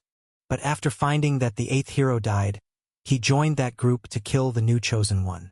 Unlike the rest of your family, he chose to not utilize his bloodline to rise in ranks. He left the Vulcan Empire and soon, news of his death spread among all the empires, explained the Vampire King as he let out a deep sigh. That entire group is made of people who were involved with the previous generation of summoned heroes one way or another. Some were emotionally attached, some were the members of the heroes party of those heroes back then, while some owed those chosen heroes a life and death debt. All in all, majority of them are the survivors of that great battle, and all of them have deep hatred and vendetta against the both 8th hero and God of Darkness. All of them also took part in the destruction of the Abyss Empire back then. This Khan Salvator, he's just a victim of the war and ancient rivalry he played no part in, said Argos as he revealed another inside information. Soon, all the empires will reveal his existence and God of Darkness. Your Vulcan Empire has to be the first to do it. All empires afflicted with gods will vilify him, and that group must have been brought together again. If I'm not wrong, they'll arrive in 2 days, stated the Vampire King. How do you know all of this? Their identities and abilities have been kept secret from the past 300 years. Is your source even trustworthy? Asked Javi with a skeptical gaze. That's what I do. I drink and I know things, joked Argos, trying to change the topic. Javi then told Argos about the treason by the Church of Hetrax and what narrative they had to prepare. Arsh, why can't these churches and cults be satisfied? This has happened too many times in history already. Sometimes it's the heroes who betrayed the empires and led these coups themselves, said Argos in annoyance. Soon, both of them discussed a meticulous plan that would completely erase Khan's tracks. You have to spread the news to all the empires that the new Hero of Darkness has 2 7th-stage saints as his powerful supporters. They're the ones who killed the Pope as well, commended the Vampire King. And where would I get those 2 individuals? If you can track someone's auras and bloodlines, they will be able to do so too, queried Javi. And that's where I come in. I can create world energy signatures with a particular element that will resemble two seventh-stage saints. And given the nature of that element, even those people will be under the impression that Khan has supporters from the ancient cult of Darkborn. The Darkborn? Weren't they wiped out of existence during the fall of the Abyss Empire? Questioned Javi with a somber voice. Ha ha! Let's not share all the secrets in our first meeting. Chuckled Argos. But even so, can you really do that? Queried Javi again. Of course I can. After all, responded Argos casually. Shing! The next second, the entire 50 kilometers radius intently froze and everything including trees, smoke and crumbling sand stopped moving under a pitch-black aura that spread and covered everything like the water of the deep sea. This pressure was so terrifying even made Javi, an eighth-stage saint, shudder in fear as he sensed the element of reality used by Argos, while the latter continued with a devilish smirk. I'm the strongest darkness element user in the world. Argos revealed one of his secrets to Javi to display his strength and capabilities in front of the latter.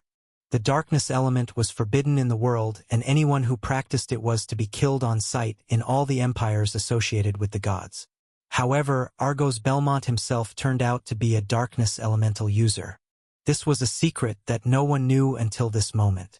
So even Javi was gobsmacked. Then right in front of Javi, Argos created two entities, one of whom was of the normal-sized humanoid species individual, while the other was a 5-meter-tall demonic creature who had hundreds of red bleeding eyes spread across its pitch-black body. And both of their saint pressures resembled that of a seventh-stage saint. Just how strong is his control over the darkness element? Even I can't do something like that, wondered Javi. Seventh-stage saints stood at the peak in Rocco's empire. Yet Argos created such beings within a minute. Get to work, ordered Argos. In a few moments, these two new creations started causing wanton destruction to nearby regions while Javi ordered all his troops to evacuate 100 kilometers of the region. Argos then turned to Javi and spoke. This will help you justify how a sixth-stage saint like the Pope was killed. These two will also go in different directions to create a diversion. This will also bide me more time, stated Argos with a thoughtful expression. Bide time for what? Asked Javi. Once I find him, I have to train and prepare him for the conclave of heroes, revealed the Revenant Sovereign. And as soon as he revealed his intentions, then count me in as well, spoke Javi hastily. Even Argos had a shocked countenance after hearing this. Why? Wouldn't that be troublesome for you? Our deal protects your empire and your daughter. But if you show up for the conclave of heroes after what happened, this will put you at risk, he asked. Our hero of fire is already dead. Hetrax will probably abandon us soon if we don't elect a new pope. But given how the church defected, even electing a proxy pope would be too risky. And I don't want to give them any power to do potential harm in the future, responded Javi. Even with the situation due to the church's treason, you're still risking your empire's fate just for the guy who saved your daughter. Or is it because you're aiming for the Tablet of Arcana? Said Argos teasingly. What other choice do we have? Even if we continue to serve Hetrax, we have no hero to represent or back up for the claim on that place during the Conclave of Heroes. And Khan has even a bigger claim after he killed Axel because of the two divine keys, iterated Javi with a solemn voice. Well, it's your decision. Let's add this to our pact as well. You must keep your promise. You will show up for the conclave regardless of the consequences to yourself or your empire. Otherwise, I cannot trust you, spoke Argos in a serious tone, his face showing conflict that arose in his mind. Javi nodded and both added new terms to their oath. After they were done, Argos pulled a big blood-red hexagonal crystal out of a wormhole and handed it to Javi. This is one of my creations. Take this. It will help you cure the backlash of the bloodline. You will need 5 years to heal. You won't regress in rank or die either. But you will never be able to rise to a higher rank, and at best, you will live for another 50 years. That's all I can help you with, he said. You son of a... You could have given me this before, said Javi, surprised but yet also feeling wronged. To his words, Argos winked playfully and replied with a smug grin. Ha ha! It's because we weren't allied a few minutes ago, and I had no reason to trust you. The vampire sovereign had pulled one over Javi. Javi took the artifact with a sense of relief. 50 years was much better than just 15 years to live. This would also help him pave the path for Vanessa in the long run. Tell me something. Why are you even doing this? You know too much for someone who wasn't directly involved in the events of the massacre 300 years ago. You even know about the members of that group. Even my Imperial clan doesn't have that much information on them. Queried Javi, since they were now bound to help each other.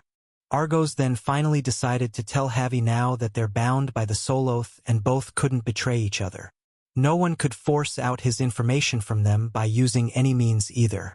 Because the 8th hero of darkness told me himself. After all, he was... Revealed Argos why he was involved in this matter greatly and was eagerly looking for Khan. My adoptive father. A silence ensued, and even Javi took a few minutes to absorb this sudden revelation. It explained a lot of things about how Argos had extensive knowledge about the matter of heroes and gods. He probably searched and gathered a lot of information in the past 250 years to know all the secrets as well. Argos then told Javi some superficial information about his history with the 8th hero of darkness. I was an orphan of war and would have died in the street. He saved my life when he was on the run after the massacre of other heroes and the destruction of the Abyss Empire. He raised me till I turned 30. In all my time with my father, there was something he wanted to do desperately. But in the end, his human body had reached its limits and he died while attempting to become a peak saint 20 years later. Revealed Argos. This meant that the 8th hero of darkness died 250 years ago, right when he was about to reach his peak strength. Before his death, he had already prepared for the worst and paved the way for me to become what I'm today. My father also knew that once the new hero is summoned, the world would hunt him or her. During his last days, he gave me a mission that in case he died, I was to complete a mission no matter what it took or how many years it needed. He explained in a heavy tone. Argos then told Javi about the objectives of the tasks as part of his mission and what he was going to do other than grooming Khan. This, I understand. So the 8th hero did what was absolutely necessary even if it meant committing the biggest sin. I don't think anyone without a resolve as strong as him could do that. Spoke Javi. He too was now affirmed that he made the right choice by sparing Khan's life. With you and me, it'd be good if Khan had 2 powerful backers during the conclave. Said Argos in a stern voice. Agreed. Spoke Javi and nodded in affirmation. The reason behind the 8th hero of darkness actions was way bigger than him or his empire.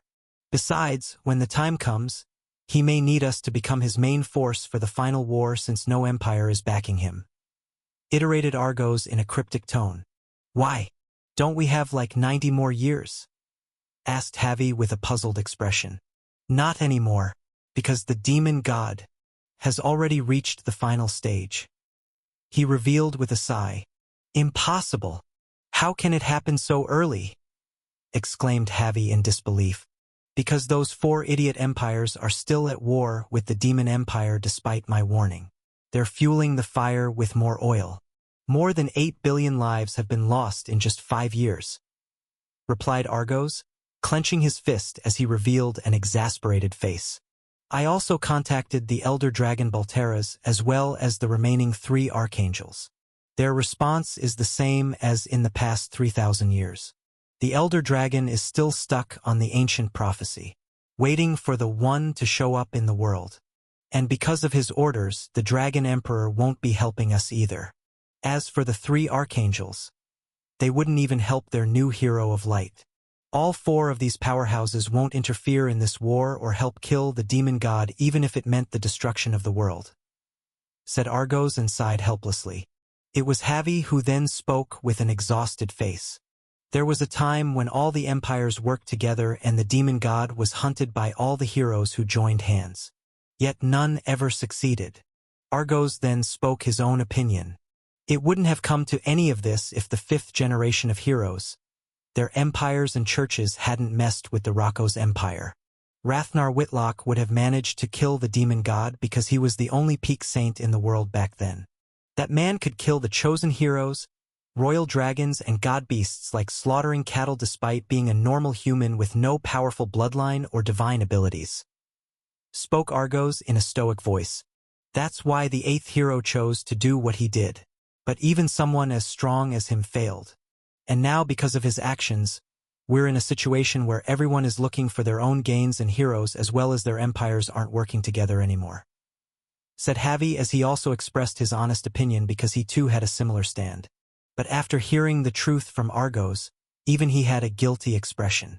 That's why I need to find Khan within the next 5 years.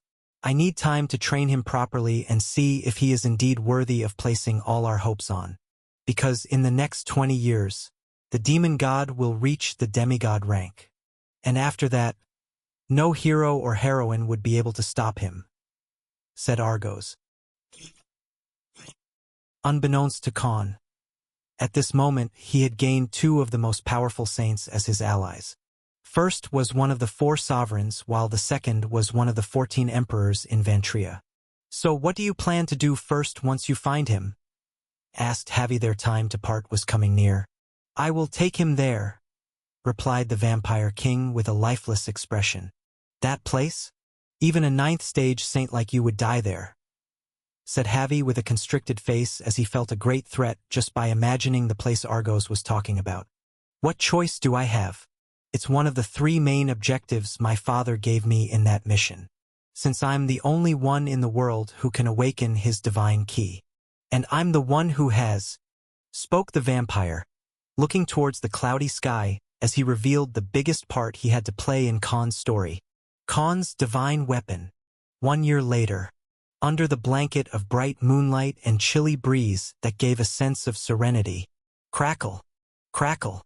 A densely forested region had thousands of trees caught on fire, while the surrounding 45 kilometers region was either getting destroyed at dozens of places by attacks from the entities fighting in the air or the warships that were shooting hundreds of magic cannons at the gigantic monstrosities, flinging elemental attacks at the army of 50,000 soldiers in white and green armors. Over this region was an impenetrable white and blue intangible dome that had isolated this entire space from the outside world. If one looked at it from outside this dome, this region had nothing else but lush greenery and a tranquil environment while the wild monsters and animals made small noises. Inside the dome, however, the army was desperately fighting against these powerful enemies who ambushed them out of nowhere. This army consisted of elves, humans, demi-humans, hybrids, and many people of different species that no one had ever seen in the Rocos or Vulcan Empire. Mrah! A massive blue flying monster with 2 heads similar to a shoebill stork in appearance that carried hundreds of soldiers mounted on its back bellowed and fell on the ground after a 50 meters long massive trident made of world energy and hot red magma stabbed through its neck. No! Screamed one of the elven soldiers in terror as their group fell amid tall trees and long vines. The large tree trunks shattered from the impact and the majority of the group was either stabbed or poked through by large splinters. Among the now dead hundreds of bodies, only a handful survived. But before any of the lucky people could rejoice in being alive, thud! A massive foot of a titanic figure as big as a mountain stepped on this group, instantly flattening all of them, including the flying monster, into meat paste. Similar scenes of brutal massacre occurred across this battlefield. But as the fight between these gigantic figures and warships continued, few new members arrived. Bang! Hundreds of lightning bolts struck a white and yellow-colored warship that sized 200 meters in width, as a masked archer in black, blue, and yellow armor floated 3 kilometers high in the air. The clouds in the sky turned dark as hundreds of lightning strikes were summoned by this Saint Archer. This masked archer, comparable to a 2nd stage saint, charged his bow, and just in a couple of seconds, a massive 100-meter-tall phantom of a white and golden bow appeared above this gigantic warship. No! This can't be! We're all going to die! Shouted one of the members of the piloting crew inside the cockpit of this warship, as they saw this terrifyingly powerful bow amassing all the lightning bolts in the sky into one. Shoot!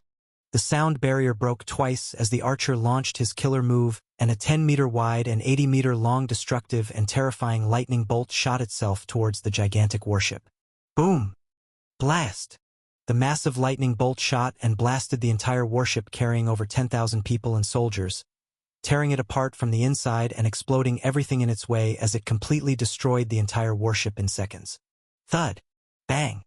Thousands of pieces of debris and charred corpses that were cut into dozens of pieces dropped from the sky, while the flesh and bones of the soldiers were ground to dust because of the explosion.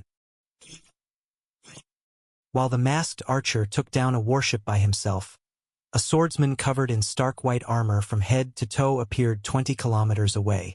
In front of this being with bright blue eyes, another warship with hundreds of magic cannons and thousands of people manning it appeared 5 kilometers away in the sky. "Attack!" ordered the captain of the warship, and all the cannons charged themselves to attack and pulverize this warrior, who seemed to be a legitimate fourth-stage saint.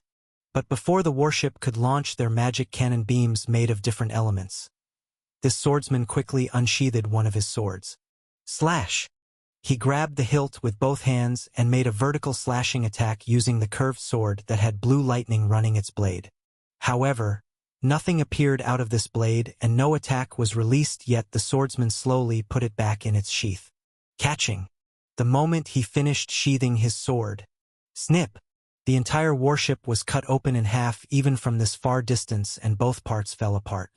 Thousands of people screamed in fear as the warship started falling on the ground. Boom! Boom! Both sides exploded after dropping on the ground as the charged mana cannons malfunctioned at the same time, killing more than 10,000 soldiers and warship personnel. There was no sense of empathy or regret in this swordsman's eyes. Instead, he felt relieved that he finished the job in a single swing. Swoosh! Swoosh! Swoosh! On the western end of the battlefield, 3 new figures appeared in the sky. A white-haired figure in a black and blue long coat and battle gear with a pitch-black greatsword on his back stood in the center. "I have taken care of everything. No one can send a distress signal outside of this dome or even get out of here," spoke a mage in white and blue robes with a black and golden scepter that had a blue dragon coiling around it. This mage stood with a proud expression on the former figure's right side. The white-haired figure in the middle then looked to his left. "Are you sure you want to do this?" he asked a tall, hooded individual in white and green robes. "As hard as it may be, I have to do it," responded the hooded figure on the left, whose appearance wasn't revealed in the slightest. Shwo! Just then, a man with shoulder-length black hair and green eyes suddenly appeared out of thin air and bowed towards the 3 figures. "We found her and also killed all of her saint-ranked guards," reported this assassin. The 3 figures nodded in response, and all of them flew as they followed the assassin. Meanwhile, at another scene of battle and a broken-down warship, "Ah! Ha ha ha ha ha ha ha ha! This will be the first time I get to experiment on someone of your standing. Ha ha ha ha!" And at the center was a mage clad in black robes and a yellow scepter. He and hundreds of undead monsters were now surrounding a female figure whose body was riddled with wounds and her clothes were sprayed with blood. She was completely terrified of the undead monsters surrounding her as she cried for help and begged to be spared to the mage, who was laughing like a maniac. Swoosh! The white-haired figure along with the mage and the assassins appeared on the devastated battlefield that was filled with undeads who were tearing through the corpses of soldiers. The girl had her eyes wide open in disbelief as soon as she looked at the white-haired person in the middle. Why are you doing this? Aren't you afraid of the consequences?" she shouted in a tone filled with anger. "If anything happens to me, they will all come for you.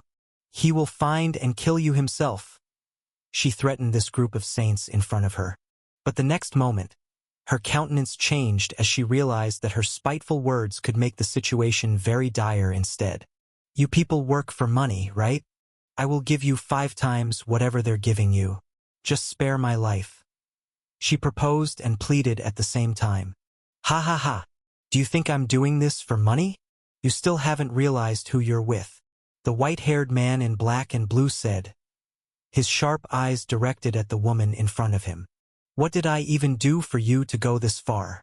We aren't even enemies or had any conflict with each other?" asked the female with incredulous eyes as she pressed on an open wound on her left shoulder, trying to stop the bleeding. "It's not what you did that angers me so.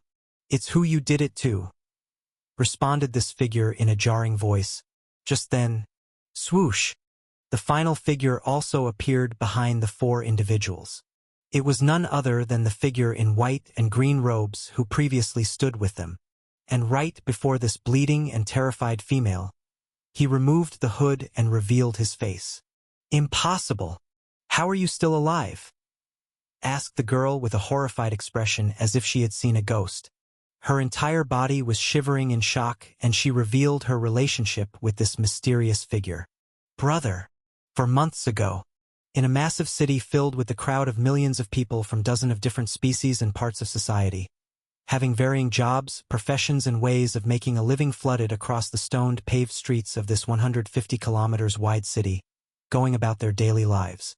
At the southern end of this enormously wide city filled with lush plant life that had perfect ensembled within the architecture and topography was a particular estate that spanned 10 kilometers in the perimeter. However, the atmosphere around this estate was that of a merry celebration, as thousands of people adorning weapons and armor along with their families, including the young children, had gathered in the widespread open spaces, as if there was some cultural festival. There were no guards or soldiers to maintain peace.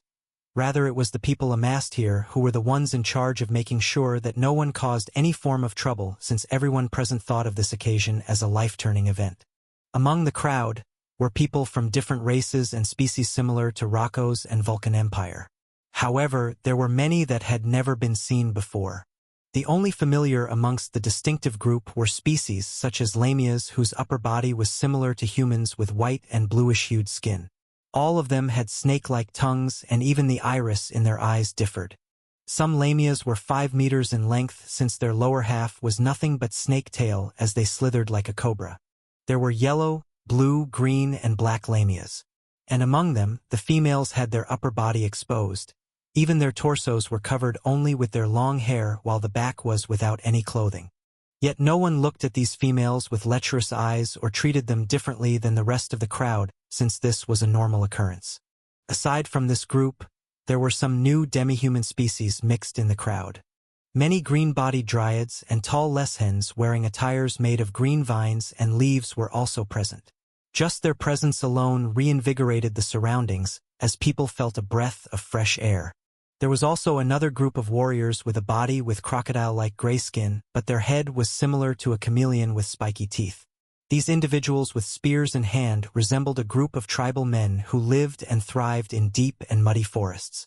There were over a dozen of such new species, including those who had heads of a buffalo but had 6 to 8 horns protruding from their heads and shoulders, while some people were made of nothing but white mist. Thud! Thud! Tall and monstrous creatures with horns and different colors of furs also trode among this crowd. Some even resembled giant tigers, while some looked like enormous felines as they carried their respective owner on their backs. Shra! Over 50 pterodactyl-like flying monsters having bodies full of scales and spikes with 4 wings and beak akin to a hawk flew high in the air as they flapped their fleshly wings without any feathers. This mixed group was enough to let anyone know that these people present here didn't originate from a single place or shared anything in common. Yet all of them had their eyes glued towards the tall tower at the end of this open place that was surrounded by dozens of 4 to 5-floored buildings. In reality, these were just the main administration buildings, while there were plenty of housing and business settlements such as ration stores, restaurants, trade posts, and even fighting coliseums spread in the 10 kilometers region. Tap, tap. Just then, the main tower, surrounded by various buildings, had a platform extended forward towards the crowd below. A group of people walked on this platform, adorning different armors and weapons of their own.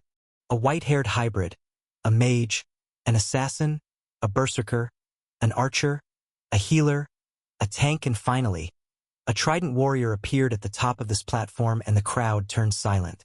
Just from their auras alone, everyone could sense that all these 8 individuals were strong saints. But soon, all 8 of them parted ways and divided into 2 groups of 4, standing quietly on opposite sides. Step, step. Finally, A short white-haired humanoid figure came out of the top of the tall tower and walked forth towards the end of this platform. After he reached the end of this long platform and gazed down at the crowd of 30,000 people, the majority of whom were warrior and magic class fighters, the surrounding froze and no one even dared to breathe loudly given the prestige of this person. "Welcome to my humble settlement," said this young person who looked like he just entered his 30s. "Kia, he's so handsome.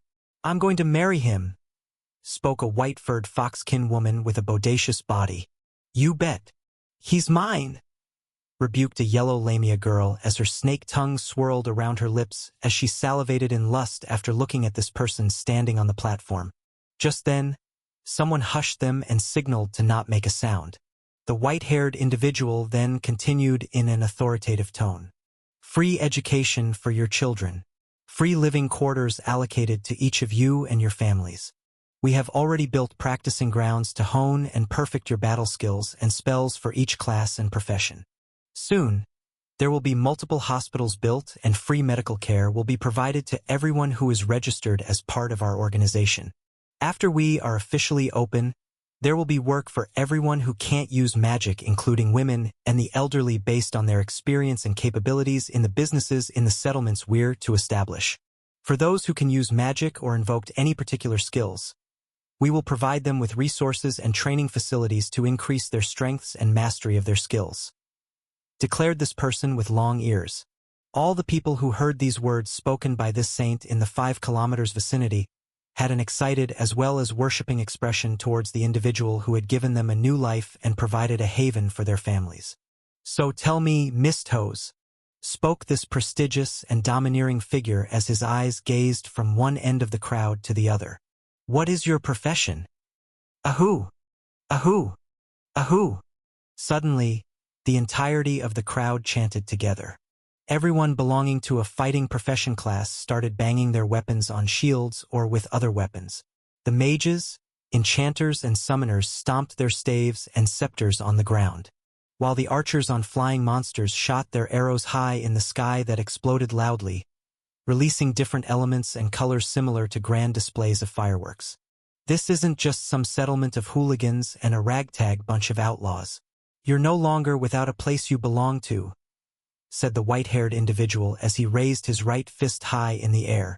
Everyone present here looked towards this enigmatic yet oddly reliable figure with vehement eyes as if they were gazing at their life savior. "This is your sanctuary. This is your new home," he roared like a lion, his voice reverberating and sending goosebumps to everyone present. "This is Sparta. Ahoo! Ahoo! Ahoo!" chanted more than 30,000 people collectively spread across the 3 kilometers wide open grounds as they released their war cry. Those without weapons and fighting professions started stomping their feet. Even the ground trembled from the vibrations and loud cheers. "All hail our mighty leader!" screamed thousands of people in joy and excitement as all of them praised their ultimate leader to whom they had pledged their loyalty. The mercenary king. 1 year ago, a man sat inside a quiet diner and slowly enjoyed the delicious food of this new place he had come to. He sipped a fragrant and vibrant herbal tea concocted using different flowers and leaves that grew in this empire. Exactly 1 month had passed ever since Khan left the Vulcan Empire and entered this enemy empire of the former called as Zivit Empire, also known as the Elven Empire. There was a reason why Khan decided to come to the empire which served the god of life instead of running far away from the Vulcan Empire and no man's land. The Eastern Grasslands was a region that bordered 2 adjacent empires, one of whom was an ally of the Fire Empire while the other was an enemy just like the Zivit Empire. But due to the location, the mysterious group that would come looking after Khan would be conflicted and choose to either investigate one of the 2 empires or split themselves into 2 groups, since those 2 were the closest escape routes, and after Khan supposedly ambushed and killed the hero of fire, they'd be in a hurry to run away. On top of it, was very less likely for them to realize that Khan actually came back to no man's land, which was on the other side of the Vulcan Empire, and went to their enemy empire. Khan also used this opportunity to cover his tracks because after the incident with Axel, because from now on, even those who hunted him would be looking for a human hero of darkness. The last time when he came to Vulcan Empire, Khan had no choice but to stick to his original appearance because of the legendary rank weapons and armors he wanted to be made by Thrak. Previously, Khan didn't have the dwarven bloodline to turn into a dwarf, and neither did he plan to kill innocent people for it. However, this time, Khan planned to use his shape-shifting ability to the full extent. His ability to morph into different species, as long as he had their complete bloodline, was a secret nobody aside from his subordinates, including Rathnar, knew about. Paired with his new mythical rank metamorphosis bloodline, he got from the legendary rank monster Jatvorim back in Vulcan Empire. Not even a 7th stage saint would be able to see through it at this point. So even if someone later forced Javi to give up on him, no one would be able to find Khan unless he intentionally exposed himself as the hero of darkness. Besides, Khan didn't wish to make the same mistakes as he did in the past. After silently infiltrating the Zivet Empire, Khan made no stop at any major city or appeared in crowded places.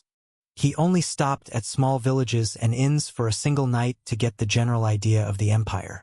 10 days later, Khan and the group stopped at a small town that had an adventurers guild where they managed to create fake identities for themselves by bribing some people with a lot of gold, diamonds, and jewels, and to create a record to cement the background of these identities.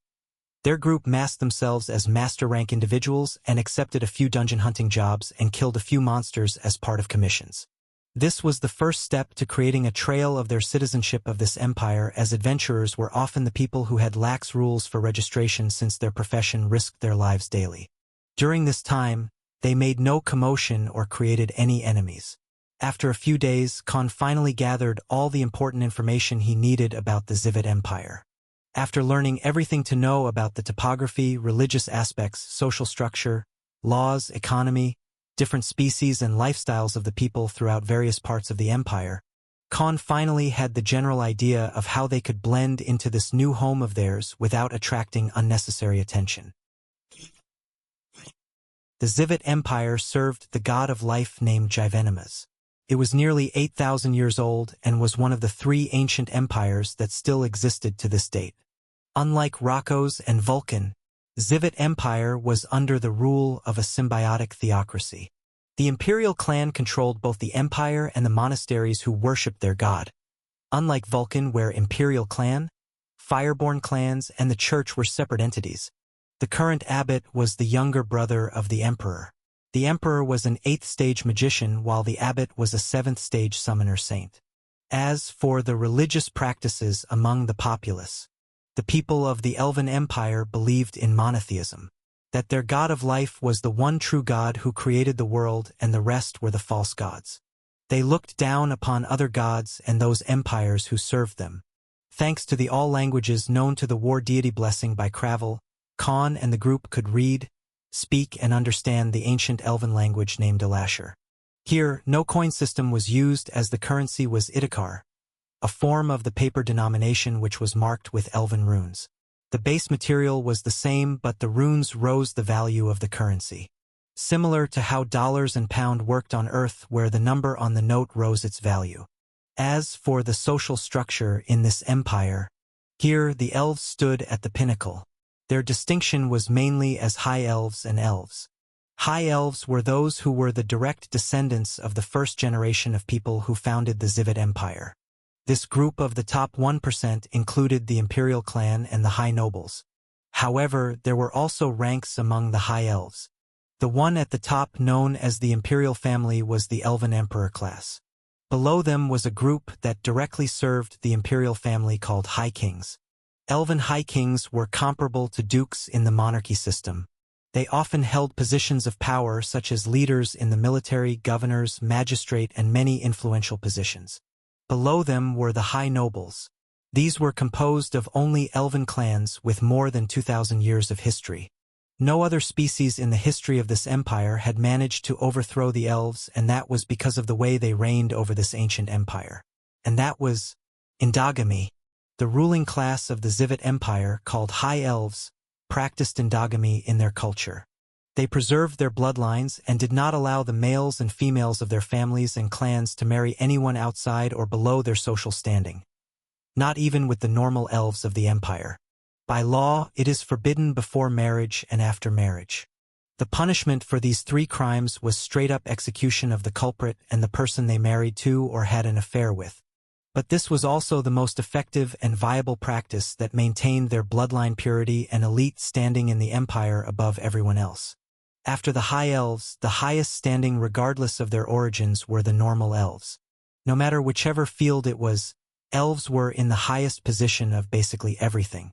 Even if someone from another species was better than an elf or more fit for a position of authority, they would never receive that no matter what because of the reservation system. However, compared to the Vulcan Empire, Khan found this place much better to live because of the second most influential species in the Zivid Empire. And those were none other than humans. After the High Elves and Elves, the most widely acknowledged and favored species in the Elven Empire was humans. Due to their abilities to use magic and various classes and professions related to it, humans were second only to elves. Although humans were not the masters in magic, didn't have towering strength or defense like demi-human, and weren't as fast as even wild animals, but because of their large numbers and higher birth rate, they were spread basically everywhere. Out of 100, at least 30 humans could use magic and invoke fighting classes, making them the best commodity to use for the elven species that had a much lesser population and fertility rate. Hence, the Elven Empire and its laws gave humans preferential treatment compared to all the other species, unlike the Vulcan Empire where humans stood at the bottom of the social structure. Even among the nobility class of the empire there were two groups. One was the High Nobles, which was part of the High Elves group, composed of only elven nobles of rich history and standing in the empire, while the human nobles were addressed as exalted nobles. These were the ones who gained the title through great service to the empire through either economic or military achievement. Even the human clans and their people were given many favors such as tax exemptions, favored rise in ranks of government and military as well. This setting led humans to become the most reliable force who greatly aided elves in maintaining the rule. And finally, below the humans were the demi-humans, Lucayon, Taloris, and Inajos. The last three were the species that Khan hadn't come across in his new life so far. As for the species such as vampires, demonkin, and dwarves, they were non-existent here at this point because of the cultural differences and also the enmity with the Vulcan Empire where dwarves were among the top of the order. There were fights over architectural history, weapon crafting, and many things because dwarves were among the people where the majority of the species couldn't use magic to a great degree, unlike humans and other demi-human species.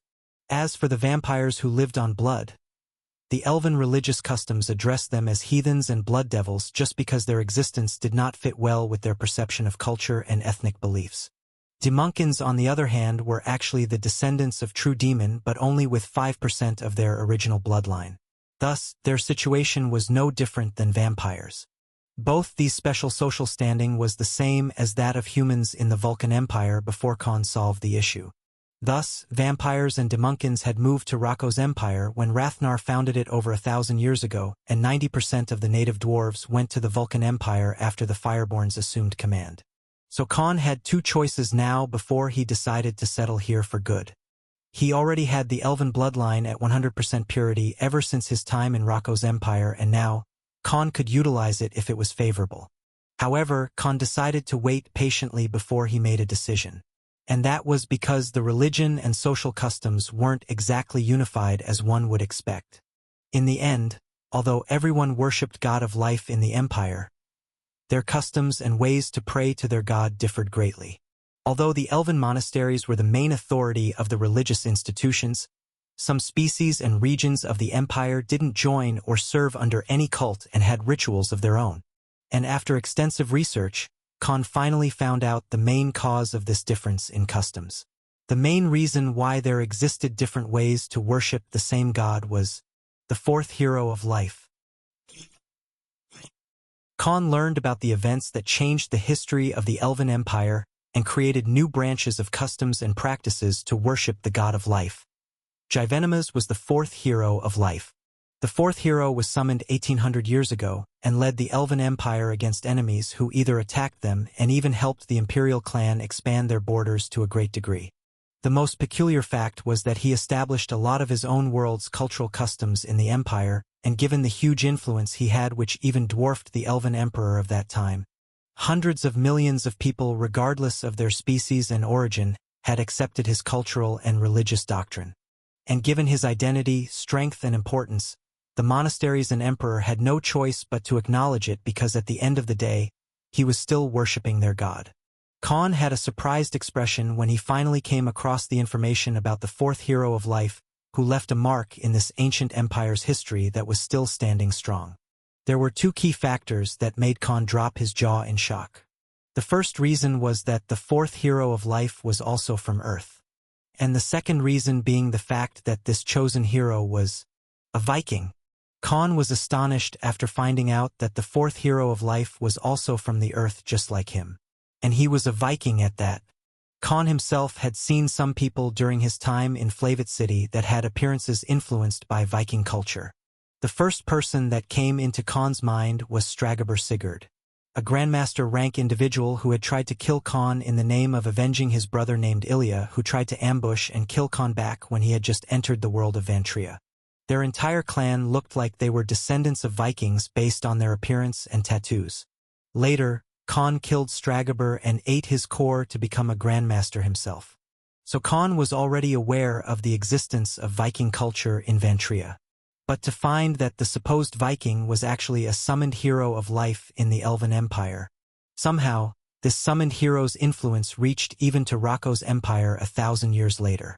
Later, Khan then checked the records and finally found out the name of this figure who even made the long-living and tenacious elves give up.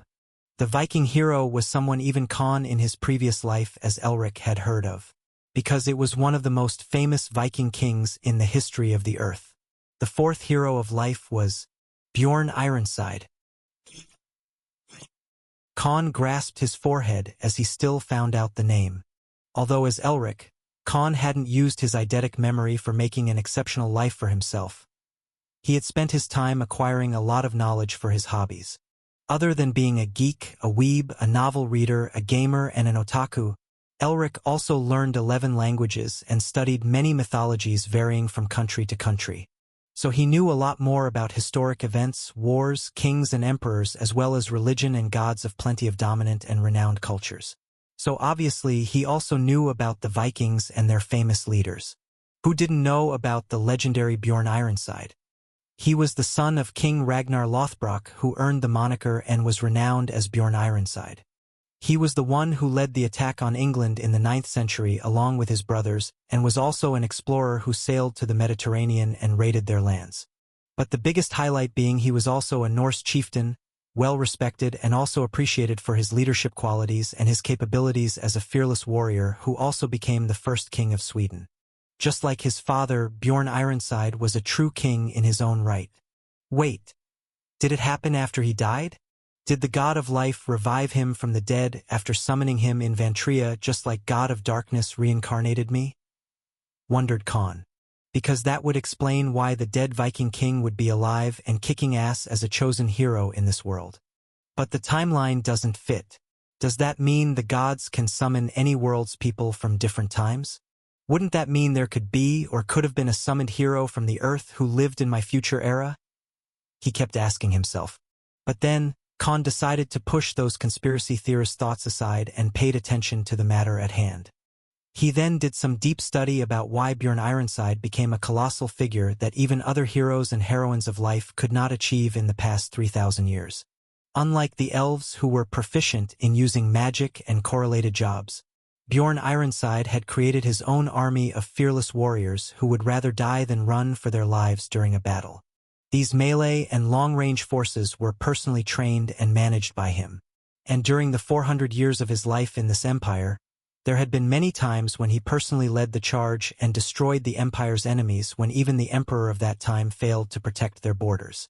Bjorn Ironside was a war chief with both wisdom and courage at his side and lived a life of war and bloodshed during his time on Earth. Thus, he was far more experienced when it came to war even than the high elves who lived for centuries. This made him a hero to all the people in the empire, not only in name but also in their hearts. However, being a hero who wasn't an elf, he was not allowed to become royalty, get a major position of power in the empire or marry someone from the imperial family because of endogamy practices.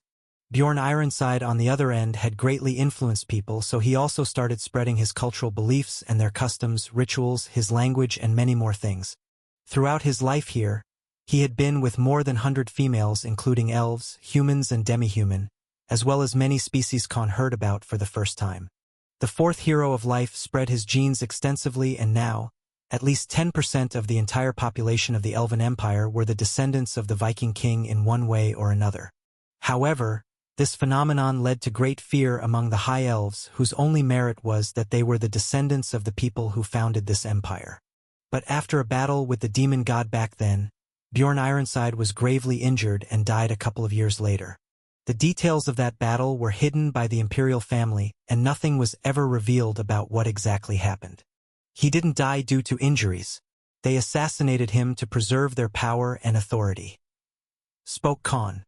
He himself was a sovereign, albeit for a short time. He knew how big of a threat a different ruler was to an already established power structure. Khan had also been conspired against many times already, so he knew that the fourth hero had the chance to survive but was betrayed and killed by the High Elves in the end. May you drink ale from the curved horns and battle amongst great warriors and gods in the glorious halls of Valhalla, said Khan as he paid respect to Bjorn Ironside. As for the impact on the Elven Empire left by the fourth hero's death, Khan was going to exploit it for his own benefit. The influence Bjorn Ironside, aka the fourth hero of life, had on the people of Zivid Empire and the tales of bravery and heroism he earned didn't die even after his death, since elves lived far longer, and even the imperial clan couldn't silence the people because of their own laws and beliefs. Subjugating or oppressing the people for personal gains was against the elven laws. Even the emperor would not be spared from the punishment. Thus, the cultural influence Bjorn Ironside left never vanished, and his bloodline only expanded over the past 1,400 years, even if it wasn't exactly how he taught them. Even to this day, there were still different clans varying from different species and family trees but identified themselves as the fourth hero's direct descendant. As per the information Khan collected, the fourth hero's descendants called themselves the Ironborn. In Zivid Empire, even a pure-blood elf could actually be a descendant of the fourth hero and have a trace of his bloodline. Thus, the culture in some parts of the Elven Empire itself evolved, and now, a symbiotic culture with Viking and Elven customs existed that prayed to the god of life. In these parts of the empire and clans, people used their own methods of worshipping their god. Some people sacrificed farm animals, while some planted more trees, as the god of life represented life given and taken to the world. Khan then weighed a few pros and cons in his mind. Even a weak elf lived up to 150 years. A powerful elf above the 6th-stage saint would live at least up to 700 years. This was the case for the current emperor, who was an 8th-stage saint and was 658 years old as of now. However, there were no free coupons for the buffet. The long life and immense control over the mana elven race had came with a price. Not only did they age slower than other people, but their ranks as saints also rose 2 to 3 times slower, as most of the mana and world energy they absorbed was directly used to increase their longevity. Thus their progression was much stagnating sometimes than other species and races of Vantria. This also led to low fertility and birth rate, and hence, only 30% of the population was elves, while all the others belonged to different races and species. However, this also gave Khan a few alluring ideas of his own, and he finally decided on the most important decision he was conflicted about: his new identity. Being a high elf was out of the equation, and the normal elves would often have names and family trees known to each other. There was a risk of him getting exposed. On the other end, there were so many branches and family trees among the Ironborns that at this point, no one cared to look into them.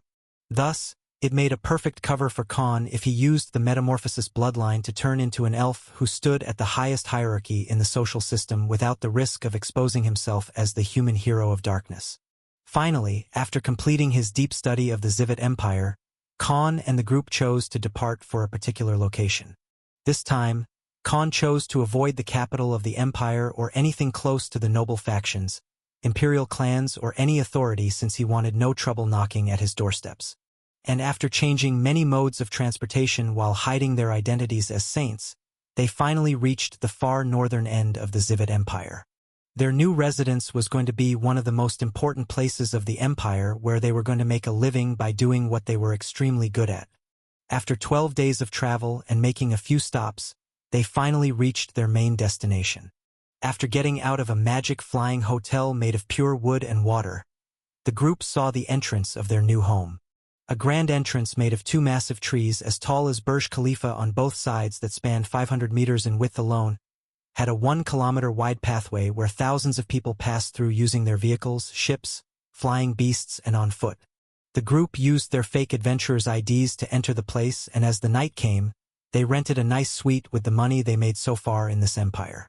Even the buildings and architecture were assimilated and blended perfectly with plenty of enormously spread trees, as if Khan had come to live amongst tree spirits. Khan looked outside the window and saw that the first two gigantic trees that welcomed the people weren't even the tallest ones. There were dozens of ginormous trees that thousands of people carved houses in and lived comfortably given the size of these unending and terrifying trees. "Feels like I'm at the feet of the world tree," spoke Khan. Thus began the first day of the life of Khan and the boys in the region filled with the highest number of dungeons in the whole Elven Empire called Alfheim. Khan then decided to discard his previous appearance and race as a human for the first time since he came to Vantria. With the help of the Elven bloodline and the mythical rank Metamorphosis bloodline, Khan now morphed into a different being. His hair turned stark white while his ears stretched and elongated upwards. The iris in his eyes turned red and his figure turned a bit skinnier but even fairer than before. The slightly wide masculine and chiseled jaw turned into a sharp and pointy one, while Khan's height was also shortened by 3 inches, making him only 6 feet tall now. And now, a much leaner and fairer-skinned elf stood in front of everyone. "My geek senses are tingling," said Khan as he took up a new persona that would be his fresh start in the Zivid Empire. "I'm in an empire of elves, and I'm going to use Bjorn Ironside's lineage as a cover. Since I'm changing appearance, I should also create a fake identity with a new name as well," he declared. "The name should be Elven while the surname should be that of a Viking. I guess it's decided then. From now on, I should be called," spoke Khan as he was laughing maniacally in his mind, and he chose the most fitting name that would satisfy the geek inside him, Legolas Ragnarsson.